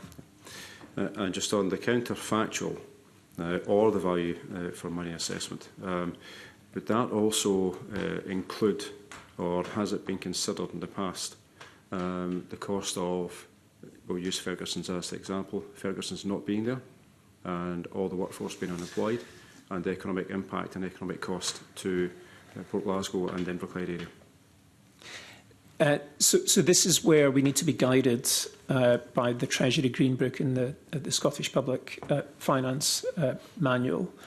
And they lay out clear parameters for making assessments of this sort. And while it is absolutely the case, and our ministers have been very clear right from the start of the intervention in Ferguson's, that there are wider economic objectives, such as securing commercial shipbuilding on the Clyde, such as securing a good economic outcome for Port Glasgow, and such as maintaining employment through the yard, not just directly but indirectly through the supply chain. There are elements of those benefits which we cannot bring into what we might describe as the narrow value for money calculation. But when seeking written authority and laying out the challenges of satisfying a narrow value for money calculation and seeking written authority, it is potentially reasonable for ministers to reply to say that given these wider considerations of the sort that you've described, and perhaps also given the needs of island communities absolutely central to all of this, so the question of the additional time it would take if you were to go down a procurement route, as opposed to completing Glen Senex is now in service. Our intention is that Glen Rosa should enter into service as soon as possible. That in addition may also provide a valid justification for wishing to pursue with this written authority. So just finally on this, so just for clarity on the economic impact element of this, I know in talking to local businesses in Port Glasgow, particularly those who open up early in the morning because of the yard, and if the yard wasn't there, then Port Glasgow Town Centre would be hugely affected, adversely affected. Shops would shut, more people would lose their jobs, and the economic impact within the town would be adversely affected greatly. And I grew up in Port Glasgow. I know what it was like in the 1980s. I remember it. And I can assure you, I know I don't want to go back to that. And I know certainly the Port Glasgow Town Centre and people who live in the town, and also Inverclyde, would not want to go back to that either. Yeah. So I can't stress enough the point regarding the economic element of this, directly but also indirectly with regards to the wider town. And I think, Mr McMillan, just to reassure you, the articulation that you're giving, the importance of the yard, is the one that we hear clearly from our ministers. First Minister, Ms Forbes, and Ms Hislop and others. I visited the yard a number of times, met the workforce there. I'm looking forward to travelling on the Glen Senex to Arran later this year, when permitted. And Glen Rosa, I'm sure, is coming down the track. The Yard is making progress bidding for new work, as you know, including the work they have been doing with BAE Systems, which has been really encouraging. But the importance of the Yard, the workforce, the jobs, the wider economic benefits is absolutely understood. And it's actually why the sort of the novelty and contention around written authorities needs to be dialed down a little bit. It is quite reasonable for ministers to give us the authority to proceed where the counterfactual might be that X minus Y is not value for money on a static basis, but the wider benefits to Scotland, to the Yard, to the workforce, to shipbuilding on the Clyde is such the ministers are clear they wish to proceed. And I think this process has been done properly in that regard. And actually that's what this committee would expect of us to do under SPFM, and Audit Scotland have audited the process and considered it's been properly done. But at the same time, ministers are free and able and able to provide those authorities where they wish, where it is clearly a priority for the local community. But anyway, Greg, last point. If I can just add to that briefly. That's the important point. But if I can just draw your attention to the letter that I sent last week regarding the transparency review, you will see that 2 of the reports that we're going to share with you and publish concern the economic impact assessment. So precisely these questions. As part of that, the way this is done, there's a distinction between the direct impact, the indirect impact, and the induced impact. Jackie can correct me if I'm wrong, but if I remember correctly, we're able to include the direct impact within that value for money assessment, but not the indirect and the induced impact. And those are also very relevant to the impact on Port Glasgow and the economy in the region. And that's, we're absolutely mindful of that, even if as part of the process and producing a value for money calculation as part of an EO assessment, we're unable to incorporate that within the calculation. But we can share the report with ministers and ultimately the committee as well, so ministers can make that more rounded judgment as they wish, okay. as occurred in this instance. Okay. No, thank you. That's helpful. Thank you. Thank you, Graham. Okay, I'm going to move things along now and invite Graham Simpson to put some questions to you. Graham. Yeah, thanks very much, Convener. Mr Marks, you'll be very pleased to know I'm not going to ask you about the purchase of any books this year. Okay. That's good, but I think we'll stick to Ferguson Marine for now, seeing as that's been the theme of a few questions. Thinking of the small vessel replacement programme and the procurement for that, and I think going back to a question that the convener asked earlier, if we had a scenario where CMAL, who are the procuring authority here, were to advise that another bidder should get the contract, and they were overruled by ministers, and the contract went to Ferguson's, would the reasoning for that decision be published? Ultimately, yes, I think it would be. I mean, as you know, Ferguson Marine have been successful, one of 6 companies in passing the pre-qualification stage to build 7 small vessels for CalMac, and that has been done quite properly through all the right approvals as a commercial process, and ministers will set out the next stage of that procurement.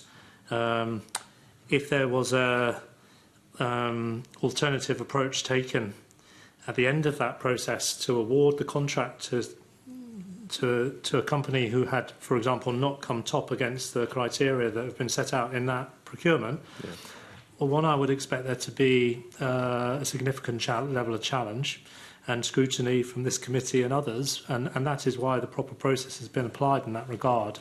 So yes, ultimately, I think if such a decision was taken, it would be made publicly available. And what sort of level of detail would the likes of this committee be expected to get were that to happen? I'm not saying it will happen, but no. If it did happen, what would be expected to be told? haven't given this a great deal of thought, so forgive me. So we fast forward to that scenario where we've run a proper commercial procurement process, we've got a outcome, and ministers wish to change the outcome and take a different decision. I think the first thing I'd come back to would be SPFM and the accountable officer assessment against that, which would be that this was not optimal value for money against the proper process, and therefore was improper, irregular, and would seek written authority that would then be published and shared with this committee and Audit Scotland. So, yeah, I mean, it would be very transparent. The level of due diligence would be significant, and TS and CMAL obviously do that due diligence through the proper procurement process. So I have no indication at all that ministers would be looking to do such a thing. I think they are content that this process has been procured in a commercial way. No, Mr. Irwin referred to the using advisors, external advisors. Yeah. Are they being employed in relation to this contract? Will you be getting advice from external people when those bids come in? So Greg is referring to the use of external, particularly forensic accounting capability to support the value for money assessments on 802. But the Strategic Commercial Assets Division is a really high quality civil service team, but they draw on expertise for very complex commercial work. We can say a bit more about that. In terms of the commercial process being undertaken for SVRP, small vessel replacements, that has been led by CMAL, with Transport Scotland providing, as the sponsor. Okay. So all the advice that will come to ministers with regards the next stage and the progress with that process will come from Transport Scotland and from CMAL. Okay. Now, currently, the yard has no work, confirmed work, beyond the Glen Rosa. And so that's a pretty dire situation. Obviously, we'd all hope that it does get some work. But if it doesn't, how much is the government prepared to continue to put into the yard, or has that not been decided yet? So, as I said, the shipyard is pursuing a number of opportunities for future work, including after the completion and delivery of the pilot project with BAE Systems on the Type 26 frigate programme. I mentioned the point with regards procurement on SVRP and Phase 1, and there's a number of other discussions going on that the yard are involved with, including steel fabrication, building of other ships, etc., and constructive meetings to support that endeavour. Clearly, additional funding goes hand in hand with winning new commercial contracts, and I think the links with BAE Systems is a positive opportunity. I think in the end, ministers are very clear, as Gregor was articulating, Mr Macmillan emphasising their commitment to the yard, to shipbuilding on the Clyde, and to the workforce. But ultimately, as you'd expect on their business plan, the team will provide support and scrutiny to be able to reassure the committee and ministers that additional investment from the Scottish Government is value for money, and that work's underway. But Greg, anything more on that process and the time frame? So, look, I think it really is important to emphasise that the Yard is actively pursuing a number of different opportunities. They are at different stages of maturity. This is one of those circumstances where once a contract is signed, we'll look forward to an announcement being made, but it's not appropriate to provide a running commentary regarding those negotiations. The Yard is well supported. We have provided financial support for external advisors to really work with them on the strategy, to work with them on the business plan, to ensure that the investment case is as robust as it possibly can be, so that we can be assured that it passes the commercial market operator test and is compliant with subsidy control. Ministers have been very clear they want to find a way to provide that support. It does need to be subject to due diligence. That work on the future pipeline, it is active, it is ongoing. There are many dimensions to it. We're also pursuing partnership opportunities with other yards, larger yards. Really quite important, because if done in the right way, that will bring additional capabilities that will allow Ferguson's to be able to bid for work that they would not otherwise be able to bid for. So partnership is an important part of this as well. And we're pursuing all of these strands. We're well aware that with the success in Glen Sannox entering into service, the focus now being on Glen Rosa, we absolutely need to secure a strong commercial future for the yards. But with our partners, with the yards, we're pursuing that with a great deal of vigour. Oh, well, that's good. That gives me a degree of confidence and hope that the yard can win new work, which is, I think, what everyone would want. I want to ask you just about something that came up at our meeting last week, where we heard that there were various payoffs to staff at the yard, some of which were not approved by government. And in fact, there was one instance of an employee who had been transferred to the yard and who ended up being paid after setting up a limited company, which struck me as being quite outrageous. That shouldn't be happening.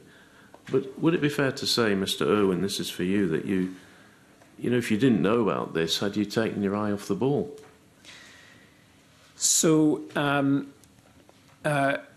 framework the framework agreement is very clear on what's required and what's allowable with regards to settlement agreements, it is absolutely the case. Well, look, there were two problems with those settlement agreements that were identified by Audit Scotland. One is they were not transparent to the board of Ferguson Marine, and secondly, they were not transparent to the Scottish Government.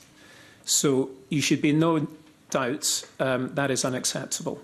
The board of Ferguson Marine share that view. Scottish Government shares that view, we're absolutely of the view that that should not be repeated. You refer to also a specific case of a CMAL secondee, and this question of setting up a limited liability company and payments being made. That arrangement was agreed by the former Chief Executive, David Tideman. It wasn't done with reference to the Ferguson Marine Board, and it was certainly not done in a way that was transparent to the Scottish Government or indeed to CMAL. That arrangement was first drawn to our attention after the former CEO left, and the new Chief Financial Officer and Accountable Officer at Ferguson Marine, he became aware of that arrangement. He then launched an internal investigation which reached a number of conclusions, including that arrangement, frankly, just wasn't permissible under inland revenue guidance on off-payroll working. That's the IR35 rule. And it had not been done in a way which was consistent with proper governance procedures, and indeed CMAL wasn't aware of that as well. So on the basis of that, the employment of the individual concerned, that was terminated with immediate effect. And as I say, this was... Sorry, just on that. Is that why the employment was terminated? That is my understanding. That's for the employee who set up the limited company? Yes. Not Mr. Tideman? No. That was for different reasons. We became aware of this after Mr. Tideman the previous left. CEO left. Yeah, OK. Are you embarrassed that you didn't know about this? I mean, somewhere along the lines, you know, the processes were not in place so that it became possible for this to happen. So the board plays a really important role here in ensuring oversight, good governance of the yards. And of course, the framework agreement sets out our relationship with the board and other parties involved in Ferguson's. Ultimately, what happens here was an arrangement that was concluded by a very small number of parties, and I've done my best to provide you with an overview of that in a way which, frankly, was not transparent to the board and was not transparent to the Scottish government. And as soon as it became aware as soon as the new CFO became aware of it, then of course he took action, drew it to the attention of the board, and initiated that inquiry, ultimately led to the dismissal of the individual concerned. He's now, as well as being the new CFO, he's also the accountable officer. It's not the arrangement we now have is that there's a division between the chief executive and accountable officer. That arrangement wasn't created to protect against this type of situation, but actually does provide an additional protection. Certainly, we're absolutely of the view that the board, the Scottish Government, there needs to be as much transparency as possible over arrangements of this sort. The Remuneration Committee also was not aware of this arrangement, but it is completely unacceptable. Action was taken as promptly as possible once the facts were established. Okay, I'm going to move on because we are really short of time. And can I ask you just for an update on Prestwick Airport? Because the value of the airport seems to have increased, according to the consolidated accounts, gone up from 11.6 million to 21.2 million, and yet it still hasn't been sold. You know, despite the government saying it wants to sell it, and there's been various expressions of interest over the years, it remains in public hands. And yet when we look around, you know, we see other airports which have been sold, airports in the private sector in Scotland. Why is Prestwick Airport not being sold? What's the update? So just a bit of the headlines. I mean, first of all, it is a good news story, but so I think it would not be the right thing to rush a sale process for the sake of it. Well, you're not doing that. No, we're not doing that. No. So you can't accuse us. You can't accuse us of that. But look, Glasgow Prestwick accounts from November 24 operating profit 3.2 million, profit before tax 1.5 million, which is great to see. And I know that the board there continues to diversify its activities and making progress. And as you know, direct employment, 352 jobs, significant supply chain on top of that as well. In terms of handling expressions of interest, purchase inquiries are being handled by a commercial advisor. It's another example of using expert commercial capability appointed by the Scottish Government, with evaluation then led by us as shareholder and ultimate decision maker. That process is underway, and you know, ministers recognise the importance of Prestwick as an infrastructure asset and to the local community and to the economy. And you know, it's important that that proper process runs in the right way. But it is a live consideration, and I don't know, Greg, if we've got any more certainty on the precise time frame. But, you know, we expect to see that move forward, yeah. So I'm confident that we're running a good process here, as you would expect us to run. This is, it's not a simple process. It starts with market testing. And this is a successful operation at Prestwick Airport. And so testing the market really does require engaging with a number of potentially interested parties and then properly processing expressions of interest, and doing that in a way which is absolutely seen to be fair and open, and which is not then subsequently vulnerable to legal challenge if any parties think that it's not been done in the right way.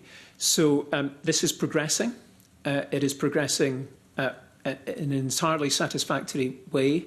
I'm not concerned about the time that has been taken so far to get to this point.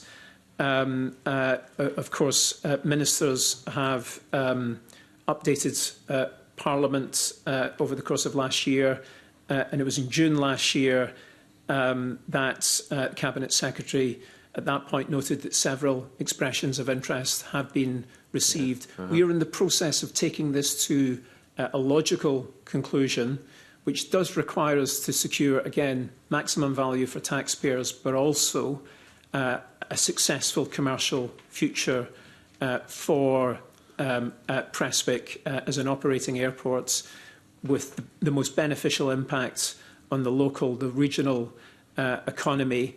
And it will require due diligence over a potential buyer so that we get that right. So there were expressions of interest. Are there still people in the running to buy the airport? The process is ongoing, yes. That's a yes? Yes. OK. Right. Well, we'll await developments or not. Well, I'm afraid, again, this is an area where it needs to be very careful not to give you running commentary. But the process is ongoing. The process is being conducted with due regard to the need to conclude it in the right way, but also as quickly as possible. OK, fair enough. Now, you're aware that this committee has been looking... we've had quite a few meetings about the Water Industry Commission for Scotland. The Auditor General mentions it again in his report, which we're looking at today. There was a deep dive, it's described as a deep dive, by Director Generals into sponsorship arrangements, because clearly the sponsorship arrangements in the case of Wicks broke down. You could argue that it didn't really work in Ferguson Marine in some respects. So what was the result, Mr. The Permanent Secretary? What was the result of that deep dive? What conclusions have you drawn, and can we be confident that we're not going to see a repeat? The main conclusion was that we should undertake an annual risk assessment in terms of the quality and robustness of governance and sponsorship of all public bodies each year, and report that to the Cabinet. I discussed that and agreed that with ministers. So that is the main change. If you go back to the Ryan report and the action plan on improving sponsorship that we discussed here previously, we've sought to embed that and improve sponsorship and coach that capability. The Strategic Assets Division is an example of that, bringing in expertise under really, really good leadership to ensure that we can support very complex commercial arrangements and optimise value for money for the taxpayer. But in the case of Wicks, I know that you've had a lot of scrutiny on it. You might not want to go into too much of the detail, but whilst I'm here, let me be very clear. The failures there were unacceptable. There were a number of historic unacceptable failings in terms of leadership, culture and control. To an extent, the process of scrutiny that Audit Scotland is a part of have worked here, in that the Section 22 reports expose these historic practices and have enabled us to make changes to put it right. I think the interim chair, Ronnie Hines, is making progress with regards to that change programme at Wicks, and we're grateful to his leadership. He's a former lead non-executive director of the Scottish Government, and Audit Scotland have given us early indication that the changes are as they need to be, but more to do for them to be embedded. So it's important that is seen through to a point of assured conclusion. And it's also important that for me, for the First Minister, for the committee, we're able to provide you with assurance on an annual basis that we understand where there might be sponsorship, governance or cultural risks in any particular public body, small or large, and we're taking the appropriate steps to address it. You've just referred to an example at Ferguson's where the government was not aware of practice by some individuals. They are no longer in employment there, and it is important that we take action and that people learn from these experiences. These behaviours are not acceptable. They can't occur. If they do, we need to learn rapidly and ensure they don't happen again. Okay. Convener, I've just got one more area if it's okay to explore. Thank you very much. Yes, indeed. So in the report from the Auditor General, there's a section on Social Security Scotland. Yeah. And it mentions the level of potential fraud. I use potential because we can't be certain about the amounts. In fact, if I could just read what the Auditor General says, the estimated overpayments as a result of fraud and error in the benefits delivered by the DWP, that's on behalf of Social Security Scotland, range from 0.4 to 5.2% of expenditure. This means an estimated £42.4 million of overpayments were made in Scotland. Now, thankfully, that's down from 60.7 million the previous year, but it's still a huge amount if it's in any way accurate. So, how can we, first of all, do you accept those figures? And if you do, what are we doing? And I accept this is being delivered by the DWP, but they are enormous sums. Yeah. What are we doing to get those sums down, and can we expect to go on having that kind of level of fraud?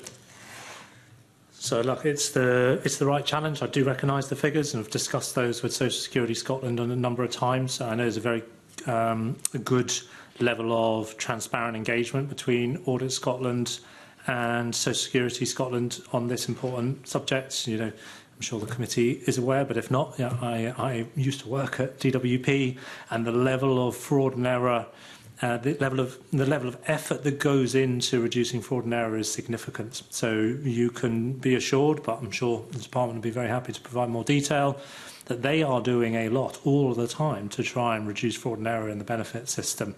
And it is a function of many, many things, including changes of circumstance that are underreported or not capturing capital that is in place but not known about by the department, living together, fraud and error, and other factors. So it is right for the committee to scrutinise this carefully. The level of fraud and error is that range that you describe sounds right. What I would expect to hear, having administered employment support allowance, income support, job seekers allowance, universal credit, etc. The critical thing for Social Security Scotland is to try and learn from the experiences of the DWP to ensure that clients can assure themselves that they are regularly keeping their circumstances up to date. So quite regularly what happens is somebody will make a declaration based on their circumstances change, the department's not aware, and then when the samples are taken for fraud and error, those changes are discovered and it counts as MVFE. So Social Security Scotland, in terms of annual checks, making sure clients redetermine whether they might have moved house, had a child, separated, got married, whatever it might be, are important parts of the development of the agency and its operating model. It has brought in really, really strong capabilities to do this, but at the minute, in the annual report and accounts for Social Security, the qualification relates to fraud and error that is imported from DWP, as you say. Okay.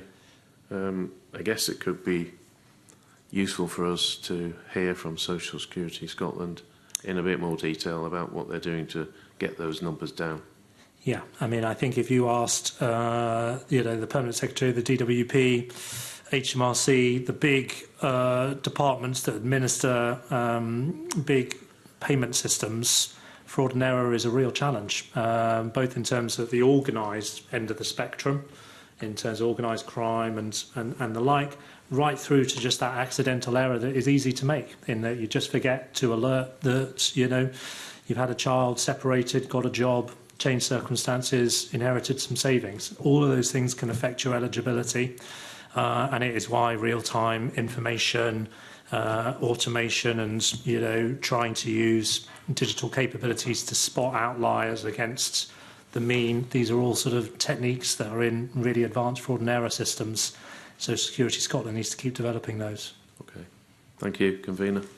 Thank you. Permanent Secretary, you began this morning's session by welcoming the fact that you once again had got an unqualified audit opinion from the Auditor General on the Scottish Government's consolidated accounts, which took my mind to the GFG Alliance, because its auditors walked out because they wished to put a qualification on the accounts of the GFG Alliance, and the owner of that company wasn't prepared to accept it.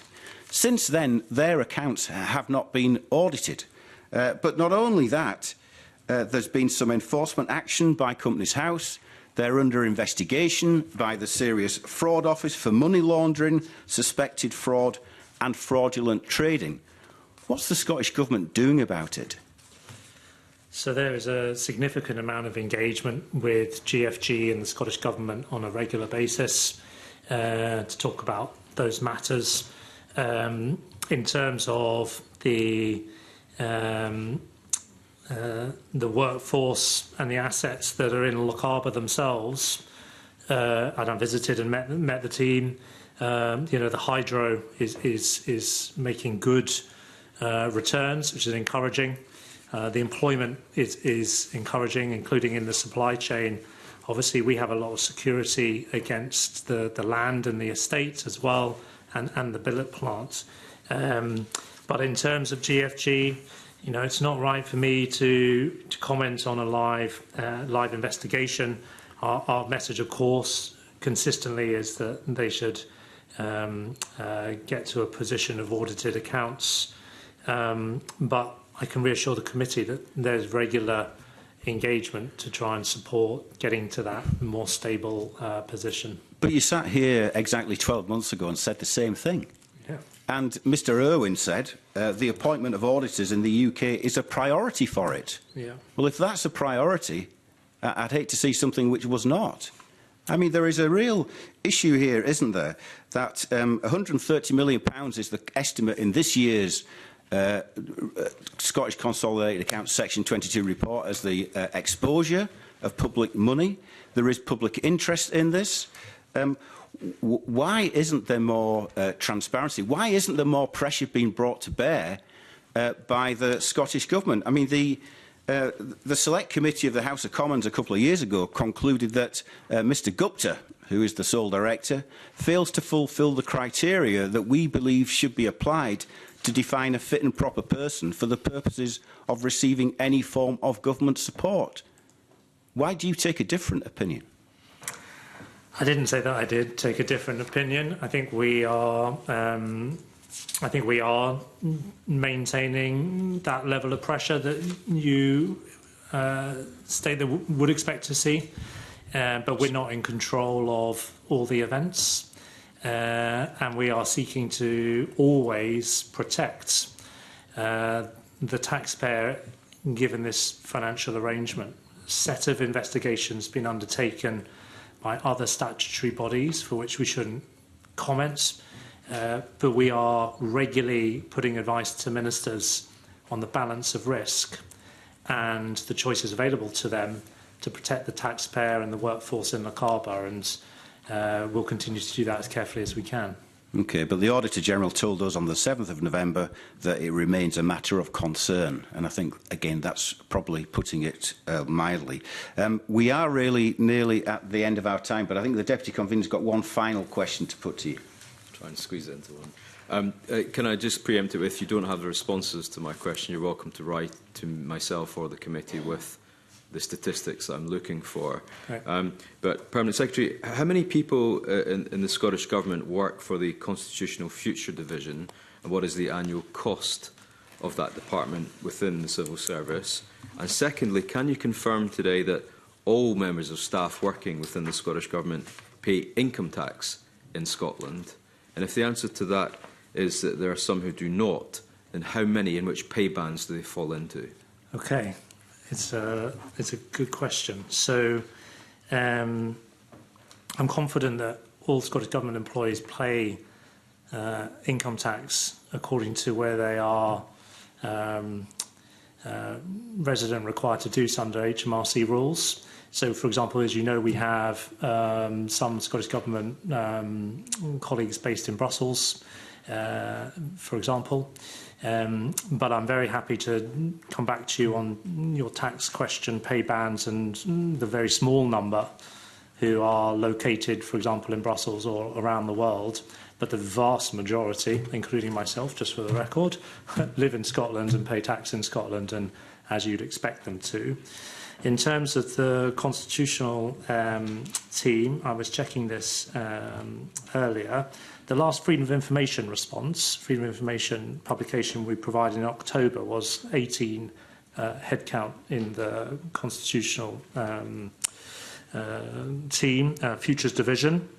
They had been working on the BANS series of papers, amongst other IGR priorities. The BANS series total cost, as set out in the budget, is just over 2 million. The publication costs for those papers just under 16,000 per paper. And ministers, new ministers, have reviewed the programme. And my expectation is there's going to be one final concluding paper to the series. So given post-UK government election, we have a new set of, not new set of arrangements, but we're developing the set of arrangements under the new Prime Minister's Council for Nation and Regions, and that engagement. We've just hosted the British Irish Council, for example. That team, the IGR team, are engaged on wider priorities. So the level of headcount that is working on the Constitution, if you like, is reducing. We will conclude that series with this final paper.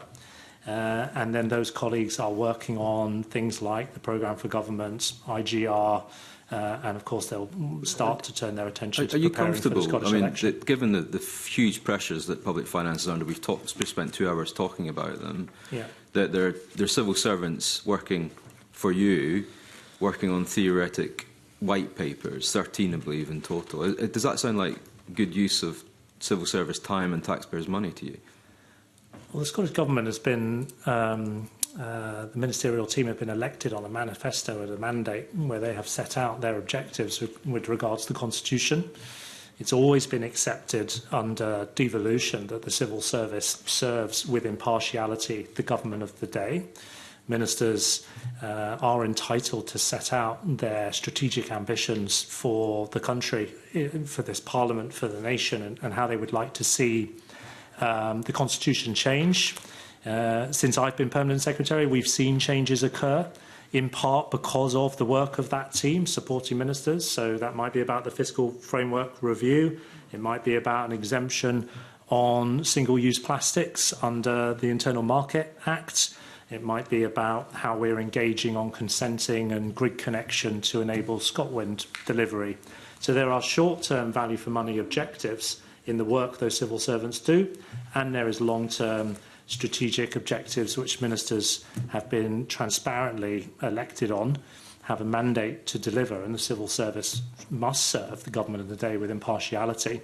I've stepped through this very carefully over the years and have assured myself that the activity is regular and proper under SPFM, and I'm content that you make the point around the wider budget pressures. The cost of the overall budget of that team and the band series was 0.0034 percentage points. So a tiny fraction of what we do, and therefore I think it's appropriate. You think it's appropriate and impartial? That is your view? It is important for the civil service to serve the government of the day with impartiality, and ministers are entitled to seek support for that activity and to be advised accordingly. Yeah. Understood. Thank you. Okay, thank you very much. So on that note, can I draw this morning's evidence session to a close? Permanent Secretary John Paul Matts, can I thank you and the team that you've brought with you, Jackie McAllister, who set us some homework. We usually set it for the panel that comes in before us, but Jackie McAllister, can I thank you, Greg Irwin and Alison Stafford also. Can I thank you very much for your time and the contribution that you have given us this morning. You've given us plenty to think about, so can I thank you for that. Permanent Secretary, I think you are due to come in once more before you move on, so we look forward to seeing you again in a few weeks' time. But with that, I'd like to draw this morning's session in public to a close and move the committee into private session.